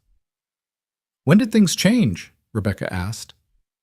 "About 3 months after the wedding. Small things at first. He didn't like how I wore my hair or the friends I kept. He suggested I quit my job because it was beneath my status as his wife. I thought he was being protective." Mara's voice remained steady, clinical, the way she'd practiced. "Then he started monitoring my phone calls, my emails. He took control of all our finances, giving me an allowance like a child. He isolated me from everyone I knew until the only people in my life were his friends, his associates, his staff." "And the physical violence?" "Started about 6 months in. He slapped me during an argument about a dinner party where I'd supposedly embarrassed him by talking too much about my old work. He apologized profusely afterward, cried, bought me jewelry, promised it would never happen again." Mara looked directly at the jury as she spoke, making sure they saw her face, her truth. "But it did happen again and again. Over 12 years, the violence escalated. Slaps became punches. Punches became worse. He broke my wrist once because I served dinner 15 minutes late. He gave me a concussion because I smiled at a waiter. Objection! Victor's lead attorney, a silver-haired man named Douglas Winters, stood abruptly. "The witness is providing a narrative designed to prejudice the jury rather than answering specific questions." "Overruled," Judge Martinez said crisply. "The witness is providing context relevant to the charges. Continue, Mrs. Hartwell." Mara continued, detailing the systematic abuse with the same careful precision Dr. Reese had used in her medical documentation. She described how Victor controlled every aspect of her life, how he used his public image as a shield, how he threatened to destroy her credibility if she ever spoke out. Then Rebecca asked the question that Mara had been dreading and anticipating in equal measure. "Tell us about the pregnancy." The courtroom went very quiet. Even the reporters stopped their frantic note-taking. Mara's hands tightened on the armrests. "I got pregnant 6 months before I escaped. I was terrified to tell Victor because he'd always said children would ruin our lifestyle, but I was also hopeful. I thought maybe a baby would change things, would give him a reason to be gentler. I was naive." "What was his reaction when you told him?" "Rage. He accused me of trying to trap him, of being selfish and manipulative. But then his publicist convinced him that having a child would enhance his public image, the devoted family man. So he allowed the pregnancy to continue, but he made it clear the baby was a prop for his reputation, not a person he actually wanted." "And what happened at 23 weeks? Mara felt tears burning but refused to let them fall. "Not yet. I was having complications, bleeding, cramping. I asked Victor to take me to the doctor. He said I was being dramatic, that I was fine. We argued, and then he pushed me down the stairs of our home. 13 steps. I remember counting them as I fell." A collective gasp rippled through the courtroom. Victor's expression remained neutral, but his hands clenched on the table. "What happened after the fall?" "I miscarried, lost the baby at the hospital while Victor played the devastated husband for the medical staff. And when we were alone in my hospital room, he leaned close and told me that maybe now I'd remember my place was to be beautiful and silent, not to make demands or cause problems. He said if I ever told anyone what really happened, he'd make sure I was institutionalized as mentally unstable." Rebecca let that statement hang in the air before continuing. "What made you finally decide to leave?" "I realized he was going to kill me eventually. Maybe not intentionally, but the violence was escalating, and I was breaking down physically and mentally. I started planning my escape 4 months after the miscarriage. I gathered money secretly, memorized the security system, waited for the right moment, and then I ran. Where did you go? I tried to get to a women's shelter in Harrington, but the bus broke down. I ended up stranded at a bus stop on Route 9 in the middle of the night, freezing and terrified. And that's where Grant Mercer found me and offered help. Rebecca wrapped up her direct examination with questions about Dr. Reese's documentation, the medical evidence of abuse, the financial control Victor had exerted. Then she turned Mara over to the defense, and Douglas Winters approached with the predatory confidence of someone preparing to destroy credibility. Mrs. Hartwell, isn't it true that you've struggled with depression and anxiety for most of your adult life? I developed depression and anxiety as a result of sustained abuse, Mara corrected. Before marrying Victor, I had no mental health diagnoses. But you were treated for mental health issues during your marriage, correct? Victor insisted I see a psychiatrist he selected, who prescribed medication without properly evaluating me. Later, we discovered that Doctor was a personal friend of Victor's who was helping to establish a paper trail of mental instability. Winters's jaw tightened. Isn't it true that after your miscarriage, you became obsessed with having a child, to the point where it affected your grip on reality? No. I grieved the loss of my baby, as any mother would. What affected my grip on reality was sustained physical and psychological abuse. You claim my client pushed you down the stairs, but the hospital report from that night says you told the attending physician you slipped and fell. Were you lying then, or are you lying now? Mara had prepared for this question with Patricia, but hearing it still hurt. I was lying then because Victor was standing right there, and I was terrified of what he'd do if I told the truth. The hospital was his territory. He'd donated to their cancer wing, knew half the staff by name. Who would believe me over him? Who indeed, Winters said with theatrical skepticism. Isn't it convenient that you've concocted this elaborate story after running away to live with another man? A man you're now romantically involved with, I understand? Objection! Rebecca was on her feet. Counsel is making statements rather than asking questions, and the witness's current relationship status is irrelevant to whether abuse occurred. Sustain, Judge Martinez said. Mr. Winters, ask questions or sit down. But the seed was planted. Mara could see some jury members exchanging glances, wondering if this was all an elaborate justification for an affair. Winters pressed on, attacking every aspect of her story. Why didn't she leave sooner? Why didn't she tell anyone? Why didn't she go to the police immediately after escaping? If the abuse was so severe, why weren't there more documented injuries? On and on, each question designed to make her seem unreliable, unstable, manipulative. Mara answered each one with the honest, painful truth. She didn't leave sooner because she was afraid and believed she had nowhere to go. She didn't tell anyone because Victor had isolated her and made it clear no one would believe her. She didn't go to the police immediately because she was focused on survival, not justice. There weren't more documented injuries because Victor was careful to hurt her in ways that didn't show or that could be explained away as accidents. Isn't it possible, Winters said in his closing questions, that you've constructed this entire narrative to justify abandoning your marriage and seeking financial gain from my client's considerable fortune?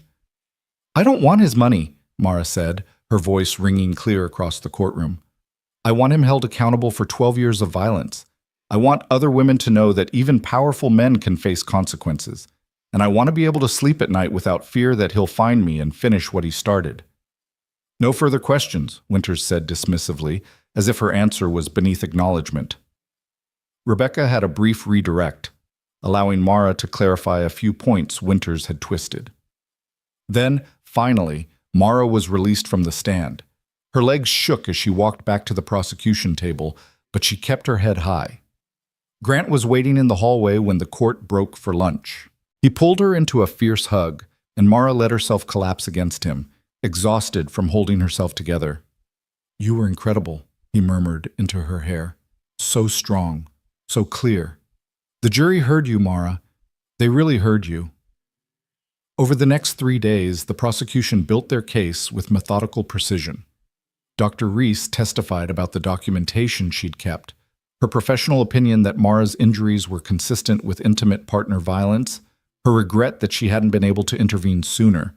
The former household staff member described incidents she'd witnessed, Victor's explosive temper, Mara's visible injuries, the atmosphere of fear that permeated the house.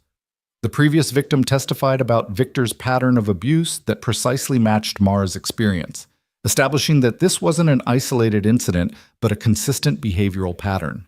Financial experts demonstrated how Victor had systematically controlled every aspect of Mara's economic life. Medical experts explained the long-term effects of sustained trauma.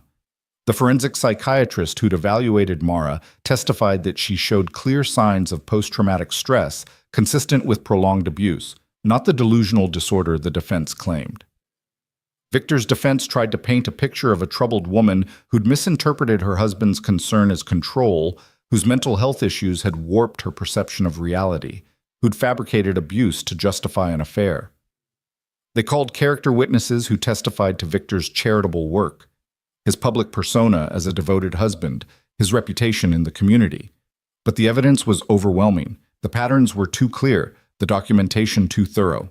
On the fifth day, Victor took the stand in his own defense, a risky move his lawyers had clearly advised against, but that his ego wouldn't allow him to avoid.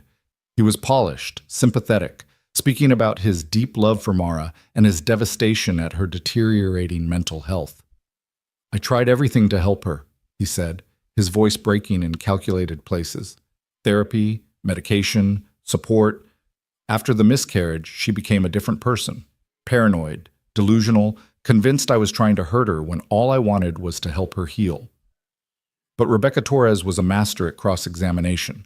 She methodically took apart his testimony, pointing out inconsistencies, confronting him with evidence that contradicted his claims, forcing him to explain away the medical documentation, the witness statements, the financial control. "Mr. Hartwell, if you were so concerned about your wife's mental health, why did you wait 3 days after she disappeared to file a missing persons report?" Victor hesitated, the first crack in his composure. "I thought she needed space. She'd been talking about visiting a friend, so I assumed—" "You assumed your wife, who, according to you, was mentally unstable and potentially suicidal, had gone to visit a friend, and you felt no urgency to ensure her safety for 3 full days? I was giving her space to calm down.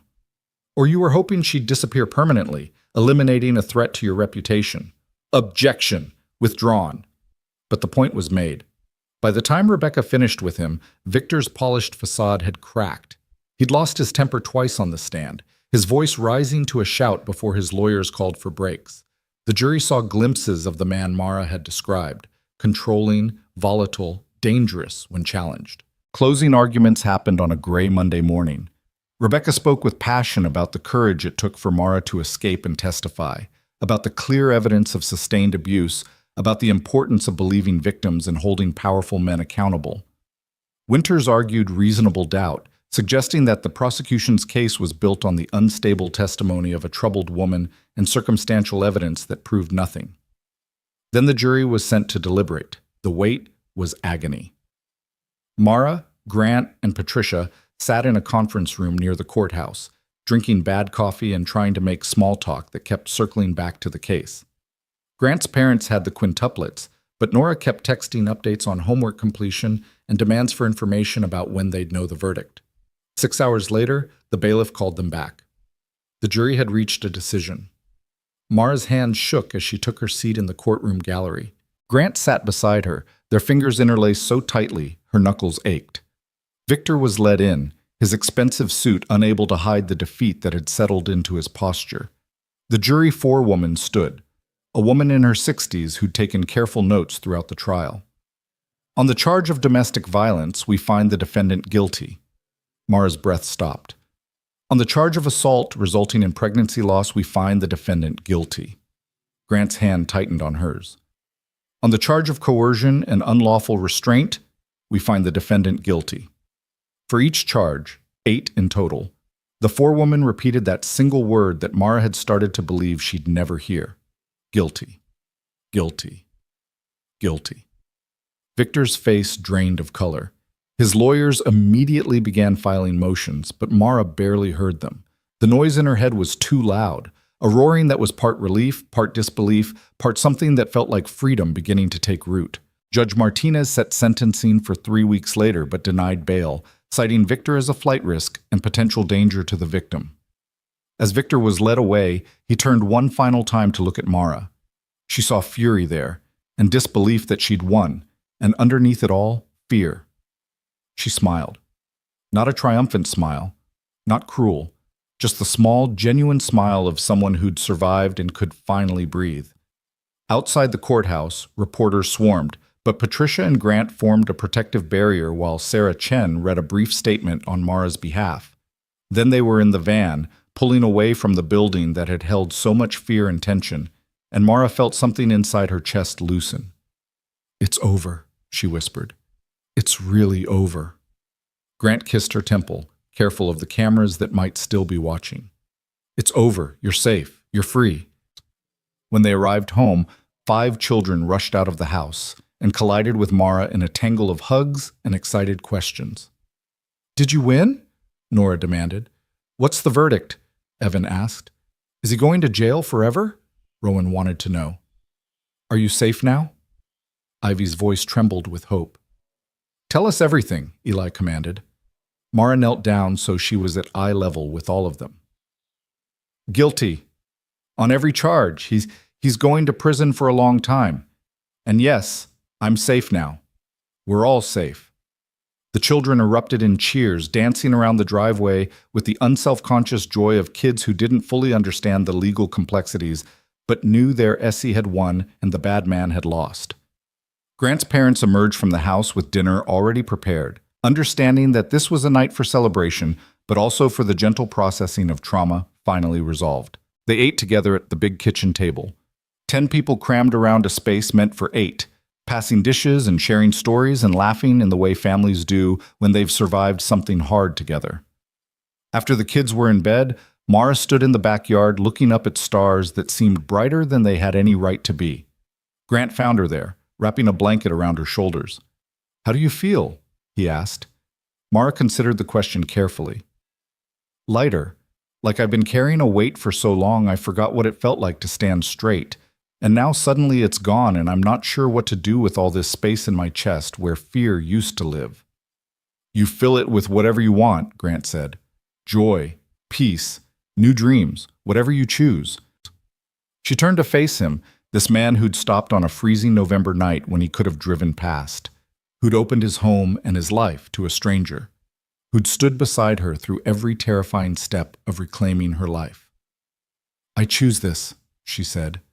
"I choose you, and those 5 ridiculous children who've decided I'm family. I choose this chaotic, messy, beautiful life we're building. If you'll have me." Grant's smile transformed his face. "Mara Collins, I would be honored to build a life with you, not because you need rescuing, but because you're choosing to stay. That makes all the difference."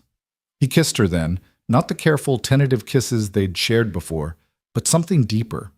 A promise of commitment and partnership and love that had grown from the most unlikely circumstances. When they finally pulled apart, both of them were crying again, but this time from joy rather than grief.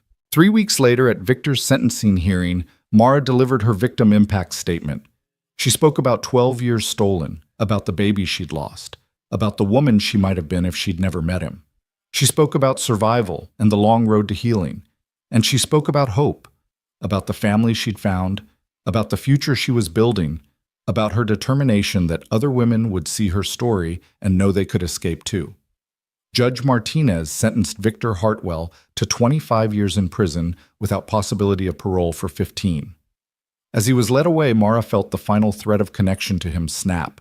She walked out of that courthouse for the last time with Grant beside her and 5 children waiting in the van, ready to go home. Not to Grant's house, not anymore. To their house, to their family, to the life they'd all chosen to build together from the broken pieces of their individual traumas. And for the first time in over a decade, Mara looked toward the future not with fear, but with anticipation of all the beautiful, ordinary, extraordinary moments still to come. The months following Victor's sentencing unfolded with a gentleness that Mara had forgotten life could hold. Spring gave way to summer, and with it came the slow, careful work of rebuilding not just her life, but her sense of self that had been systematically dismantled over 12 years of abuse. The divorce proceedings were surprisingly straightforward once Victor was convicted. His lawyers, facing a client serving 25 years, negotiated a settlement that granted Mara a fair portion of the marital assets, not because Victor was generous, but because fighting her would only generate more negative publicity he could no longer control. Patricia handled everything with ruthless efficiency, ensuring that Mara would never have to worry about money again, while donating a significant portion to domestic violence organizations in the names of all the women who'd never escaped. But money, Mara discovered, was the easy part. The hard part was learning to trust her own judgment again, to make decisions without the paralyzing fear of consequences, to understand that disagreement didn't have to mean violence, and that love shouldn't require her to make herself small. Therapy helped. Dr. Angela Morrison, a trauma specialist recommended by Sarah Chen, met with Mara twice a week initially, helping her untangle 12 years of conditioning and fear. The work was exhausting, confronting memories she'd buried, recognizing patterns she'd normalized, grieving not just for the baby she'd lost, but for the woman she might have been if Victor had never entered her life. Grant attended some sessions with her, learning how to support someone recovering from intimate partner violence without becoming overprotective or treating her as fragile. The quintuplets even joined for a few family therapy sessions, processing their own grief over their mother's death while making space for Mara in their lives without feeling like they were betraying their mom's memory. Mom would have liked Essie, Eli announced during one of these sessions, his matter-of-fact tone making the observation even more profound.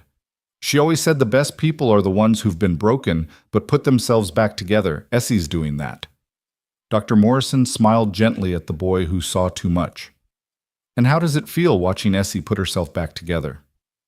Like watching Dad after Mom died, Eli said. Scary sometimes because you don't know if they'll actually make it, but also brave.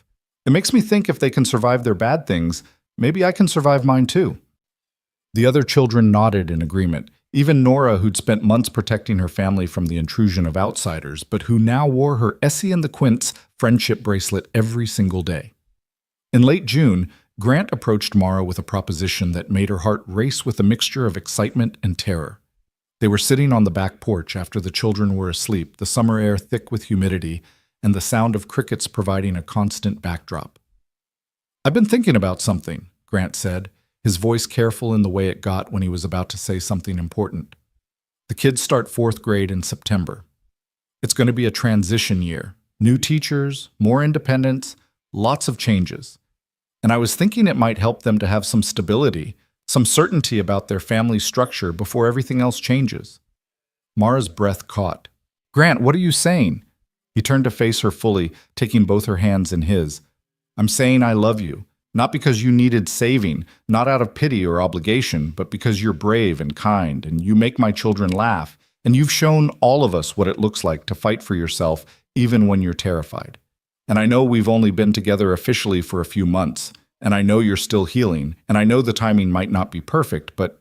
He paused, pulling a small velvet box from his pocket. Mara Collins, will you marry me? Will you choose to build this family with us permanently? Mara stared at the box, her mind spinning. 6 months ago, she'd been sitting on a bus stop bench with nothing but bruises and fear. 3 months ago, she'd been testifying against the man who'd tried to destroy her. And now this man, this good, patient, complicated man with 5 children who'd claimed her as family, was asking her to stay forever. I'm still broken in some ways, she whispered. I still have nightmares sometimes. I still flinch when people raise their voices. We're all broken in some ways, Grant interrupted gently. I'm still grieving my wife. My kids are still processing trauma. We're all works in progress, Mara, but we could be works in progress together, as a family, officially. She looked at his face, lined with exhaustion and old grief, but also with hope and love and the particular kind of patience that came from understanding suffering. She thought about the 5 children inside who'd given her a nickname that meant essential, who'd defended her to their classmates when rumors swirled, who'd taught her that family could be chosen rather than inherited. Yes, she said, the word coming out stronger than she expected. Yes, I'll marry you. I choose this. I choose all of you. Grant's smile was brilliant as he opened the box, revealing a simple silver band with a small diamond. Nothing ostentatious, nothing that screamed wealth or possession, just a quiet promise. He slipped it onto her finger, and Mara marveled at how different this felt from when Victor had presented her with a massive engagement ring that now seemed more like a collar than a symbol of love. This ring fit. It belonged. It felt like coming home. "Should we tell the kids in the morning?" Mara asked, already imagining their reactions. Grant laughed. "Given that Evan helped me research appropriate engagement ring styles and Nora vetted the jeweler for ethical sourcing practices, I'm pretty sure they already know. But yes, we should make it official over breakfast. Fair warning, though, Ivy's been planning your wedding since March. She has a binder." "Of course she does," Mara said, laughing through tears of joy. They sat together in the summer darkness, engaged now, planning a future that felt miraculous in its ordinariness. No drama, no violence, no fear. Just two people who'd survived their own tragedies, choosing to build something new together. The announcement at breakfast the next morning went exactly as expected. Evan produced statistics about successful second marriages. Nora immediately began discussing ceremony logistics with military precision. Rowan quietly drew a sketch of what he imagined the wedding might look like. Ivy literally pulled out the promised binder with color-coded tabs for flowers, food, and family traditions, and Eli simply smiled and said, "Good. You needed to be officially family before 4th grade." "Why before 4th grade?" Mara asked, amused. "Because 4th grade is when they teach us about family trees and social studies," Eli explained. "And I want to be able to put you on ours without having to explain that you're just Dad's girlfriend. That's too complicated." The simplicity of child logic made Mara laugh, but it also made her cry a little, overwhelmed by how completely these children had accepted her into their lives. Planning the wedding became a family project. Mara and Grant wanted something small and meaningful, rather than a big production. They'd both been through enough drama for a lifetime and craved simplicity. They settled on a ceremony in their own backyard in early September, just before school started, with only close family and the friends who'd stood by them through everything. Patricia Moreno was invited, along with Sarah Chen and Dr. Reese. Grant's parents would be there, along with a few of his oldest friends and some neighbors who'd become chosen family. The quintuplets would stand with them at the altar, not as traditional attendants, but as full participants in the ceremony, because this wasn't just Mara marrying Grant. This was all 7 of them choosing to become an official family unit. In July, Mara did something she'd been avoiding for months. She went back to Riverside Heights for the first time since her escape. Not to the estate where she'd suffered for 12 years, but to Dr. Reese's office, and then to the cemetery where Victor had buried their baby, in a plot she'd never been allowed to visit. Grant offered to come with her, but Mara needed to do this alone. She needed to face her past without someone holding her hand, needed to prove to herself that she could return to the place of her trauma and leave again by choice. Dr. Reese welcomed her with a long hug and tears in her eyes. "I'm so proud of you," the doctor said. "I wish I could have done more when you were my patient, but I'm grateful you found the strength to save yourself." "You did more than you know," Mara assured her. "Your documentation, your testimony, you gave me the evidence I needed to fight back. Thank you for seeing me when I couldn't see myself." They talked for an hour about healing and justice and the long road ahead. Then Dr. Reese gave Mara the address of the cemetery and a bouquet of white roses. The grave was in a section reserved for children, marked with a small headstone that read, "Baby Hartwell, beloved son." Victor had never even given their child a name, reducing him to a possession, a loss, a footnote in the Hartwell family legacy.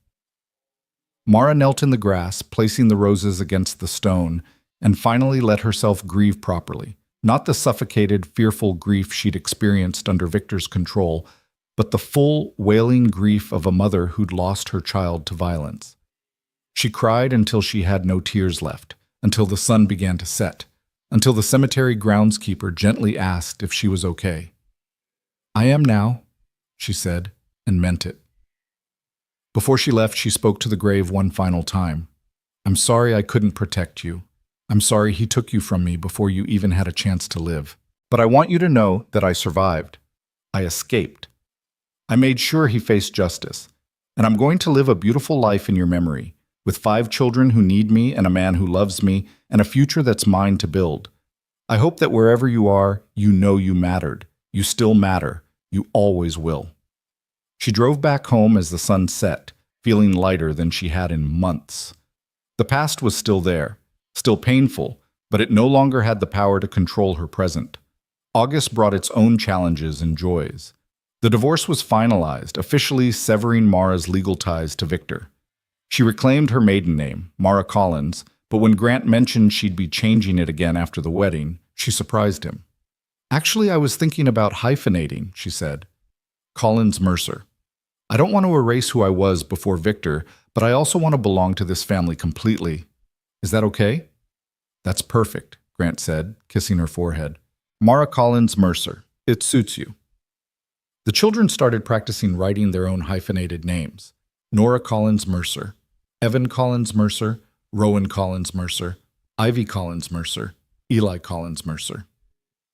Ivy made signs for each of their bedroom doors with their new names decorated with flowers and glitter. Evan created a spreadsheet tracking all the legal documentation that would need to be updated. Nora researched the history of hyphenated surnames and wrote a 3-page report on feminist naming practices. Rowan drew a family tree showing how they'd all fit together. And Eli simply added Collins to his artwork signatures, treating it as a natural evolution rather than a dramatic change. 2 weeks before the wedding, Mara received an unexpected letter. It was from Victor, smuggled out through his lawyers despite the restraining order that prohibited direct contact. Patricia advised her not to read it, but Mara needed to know what he'd say now that everything was over and he'd lost completely. The letter was predictable in its manipulations. He claimed to have found God in prison, to have recognized the error of his ways, to hope that Mara could find it in her heart to forgive him someday. But buried in the performative contrition was a line that revealed he understood nothing about what he'd done. "I hope you find happiness with your new family, even if it means erasing the years we spent building a life together." Mara read it twice, then handed it to Grant. "He still doesn't get it. He thinks what we had was a life worth building. He genuinely believes he loved me in his twisted way." "Does that bother you?" Grant asked carefully. "No," Mara said, surprising herself with the truth of it. "It just makes me sad for him. He's going to spend the next 15 years in prison, convinced he's a victim of circumstance, rather than accepting that he's a violent man who destroyed people he claimed to love. That's his burden to carry now, not mine." She threw the letter away without responding. Victor had taken enough of her words, her energy, her life. He would get no more. The day of the wedding arrived with perfect September weather. Clear blue skies, a gentle breeze, temperatures warm enough for the outdoor ceremony, but cool enough that standing in the sun wouldn't be miserable. Grant's parents had helped transform the backyard into something magical. White chairs arranged in a small semicircle, an arch covered in flowers that Ivy had helped select, tables decorated with Rowan's hand-painted centerpieces, string lights hung between trees for the reception that would follow. Mara stood in the bedroom she now shared with Grant, looking at herself in the mirror. She wore a simple cream-colored dress, tea-length, with delicate lace sleeves and a flowing skirt that moved when she walked. Nothing like the elaborate, suffocating wedding gown Victor had insisted on 12 years earlier. This dress felt like her, like the woman she was becoming, rather than the woman someone else demanded she be. A knock at the door brought Nora, already dressed in her chosen outfit of a navy blue dress with sensible flats, and her hair in the fierce braid she preferred. "Everyone's here. Are you ready?" "I think so," Mara said. "How do I look?" Nora studied her with the critical eye she applied to everything. Then her expression softened into something almost tender. "You look happy. Like you're not scared anymore. That's the best thing you could look like." Mara pulled the girl into a hug. "Thank you for giving me a chance. I know I'm not your mom, but—" "You're our Essie," Nora interrupted firmly. "You don't need to be mom. We already had her, and will always love her. But we love you too, in a different way, for being brave enough to choose us even when you were still figuring out how to choose yourself." The ceremony was short and perfect. Grant's friend Mark, who'd gotten ordained online specifically for this occasion, officiated with humor and warmth. But the most powerful moment came when the quintuplets stepped forward to speak. They'd written their own vows to Mara, taking turns reading from a piece of paper they'd collaborated on together. Nora went first, her voice strong despite the tears in her eyes. We promise to remember that you chose us when you didn't have to. That means something. Evan was next, reading his section with characteristic precision. We promise to communicate openly and work through conflicts with mutual respect and understanding, while acknowledging that families are complicated, and that's okay. Rowan's voice was soft but clear. We promise to include you in our memories and traditions, while also making new ones that belong to all of us together. Ivy held Mara's hand as she spoke, her voice trembling but determined. We promise to try not to be scared of you leaving and to trust that you love us even when things are hard. Finally, Eli looked up at Mara with those ancient, knowing eyes. We promise to keep seeing you, the real you, not what anyone else says you should be, because we like who you really are. Mara was crying openly by the time they finished, and when she spoke her own vows to them, her voice shook with emotion. I promise to show up every day, to pack your lunches and help with homework and listen to your problems even when I'm tired. I promise to never try to replace your mother, but to honor her memory while making my own place in your hearts. I promise to keep fighting to become the person you deserve to have in your life. And I promise that choosing your family is the best decision I've ever made. Then she turned to Grant, and they exchanged their own vows. Simpler, more private, but no less meaningful. They promised partnership and patience, understanding and support, love that was chosen rather than demanded. When Mark pronounced them married, Grant kissed Mara with the gentleness that had characterized their entire relationship, and the small gathered group erupted in applause. The quintuplets rushed forward, enveloping them both in a group hug that nearly knocked everyone over, and Mara laughed through her tears at the beautiful chaos of her new family. The reception was exactly what they'd wanted: casual, joyful, full of good food and better company. Grant's parents told embarrassing stories about him as a child. Patricia gave a toast about courage and justice that had everyone crying again.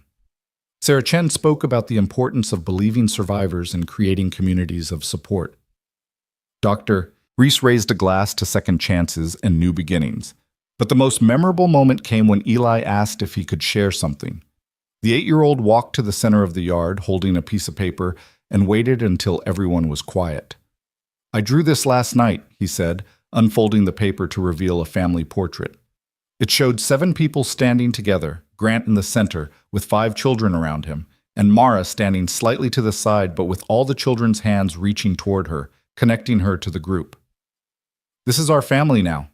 It's different than it was before Mom died, but it's still good. Maybe even better in some ways because we all chose to be together. Essie didn't have to choose us. We're loud and messy and sometimes difficult. But she did choose us. And we chose her. And I think that's what family is supposed to be. People who choose each other and keep choosing each other even when it's hard. He walked over and handed the drawing to Mara. This is for you. So you remember that you belong here. Mara took the drawing with shaking hands, looking at the 7 figures Eli had captured with surprising skill and emotional depth. In the drawing, her face showed the same expression she'd seen in his earlier portrait, standing in the doorway between past and future. But in this one, she was stepping forward, into the light, toward the family, waiting with open arms. Thank you, she whispered, pulling Eli into a hug. I'll treasure this forever. As the afternoon faded into evening and the string lights came on, casting everything in warm golden glow, Mara found herself standing slightly apart from the celebration, watching her new family. Grant was teaching Ivy and Rowan how to dance, while Evan provided running commentary on proper waltz technique, despite having no actual knowledge of dancing. Nora and Grant's mother were discussing the wedding cake with serious concentration. Eli sat with Dr. Reese, showing her his collection of drawings and answering her questions about his artistic process. Patricia appeared beside Mara, 2 glasses of champagne in hand. She offered one to Mara with a smile. How are you feeling, Mrs. Collins Mercer? Overwhelmed, Mara admitted.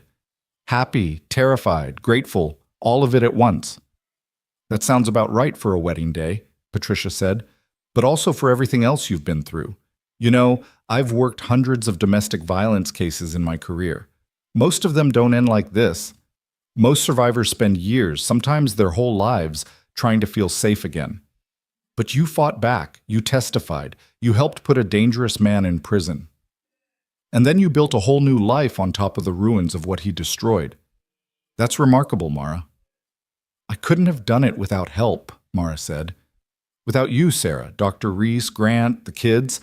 I'm not brave on my own. None of us are brave on our own, Patricia replied. That's the secret nobody tells you. Courage isn't individual, it's communal. We're brave because other people believe we can be. You were brave because you had people standing with you, and now you get to be that person for someone else someday. That's how we change the world, one survivor at a time, choosing to stand up and fight back. They stood in comfortable silence, watching the celebration, until Grant appeared and claimed Mara for a dance. As they swayed together under the string lights, surrounded by the people who'd helped them both survive their respective traumas, Mara felt something she'd never experienced before: complete peace.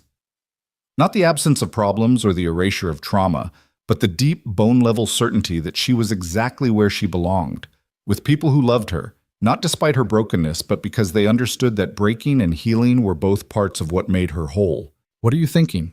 Grant asked, his voice low near her ear.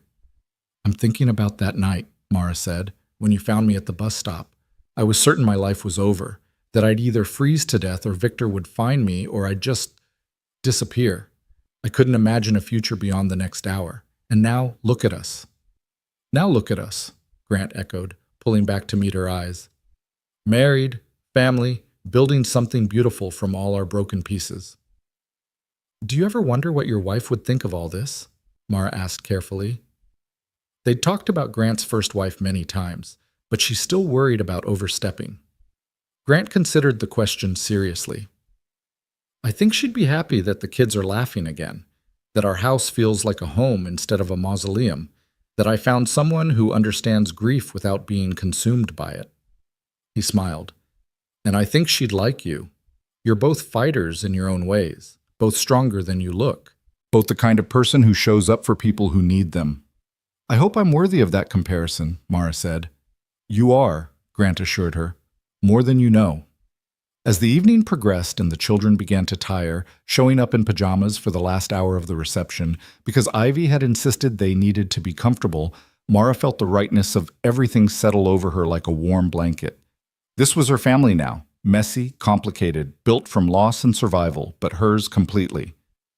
When the last guests finally left and Grant's parents herded the exhausted children upstairs to bed, Mara and Grant stood in their transformed backyard, looking at the remnants of the celebration. Paper plates and champagne glasses, Rowan centerpieces, the arch still covered in flowers that would need to be taken down tomorrow. "We should clean up," Mara said without much conviction. "Or we could leave it until morning and go to bed," Grant suggested. "It's been a long day. They chose bed, climbing the stairs to their shared room, which still felt new and slightly unreal to Mara. This was her space now, legitimately and permanently. No one could take it away. No one could tell her she didn't belong. As they lay together in the darkness, Grant's arm around her waist and her head on his chest, Mara spoke into the quiet. "I love you. I don't think I've said it enough, but I do. I love you and I love your children, and I love this life we're building. Thank you for stopping that night. Thank you for seeing me when I was invisible to everyone else, including myself." Grant kissed the top of her head. "Thank you for being brave enough to accept help. Thank you for fighting to reclaim your life. Thank you for choosing us when you could have chosen anywhere else to rebuild." "There was nowhere else," Mara said simply. "You were always where I was supposed to end up. I just didn't know it yet." They fell asleep like that, wrapped around each other, and for the first time since her childhood, Mara slept through the entire night without nightmares.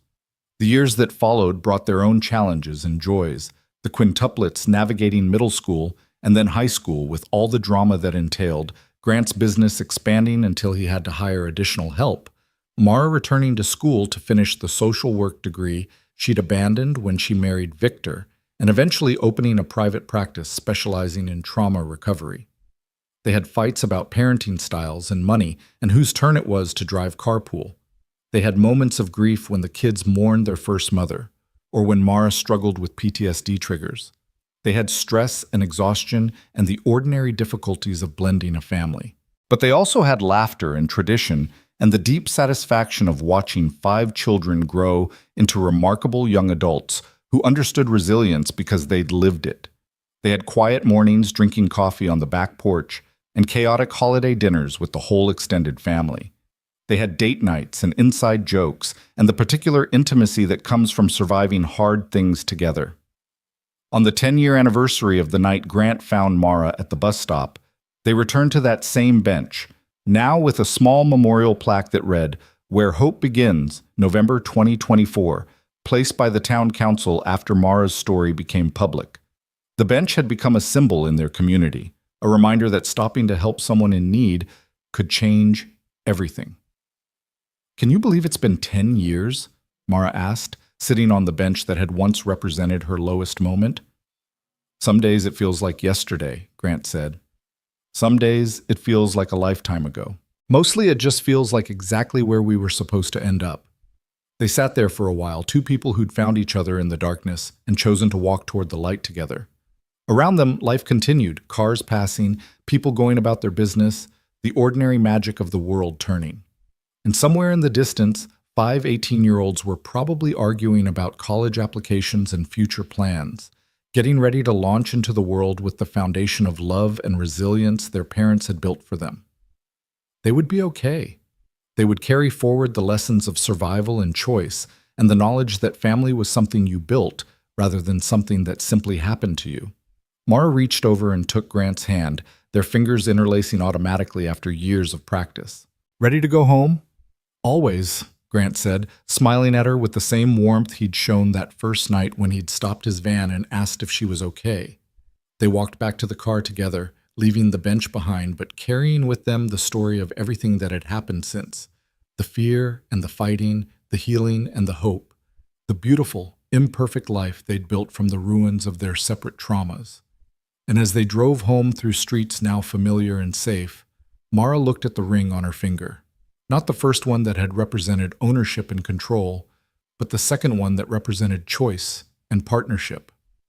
She thought about the woman she'd been, shivering and broken on that bench, unable to imagine a future. If she could go back and tell that woman anything, it would be this: you survive, you fight, you find people who see your worth even when you can't see it yourself. You build a family from the most unlikely materials. You reclaim every single piece of yourself that was stolen. And someday, you sit in the sunshine of your own backyard, surrounded by people who love you, and you realize that surviving was just the beginning. Living, really living, is what comes after. And that's where the real story starts.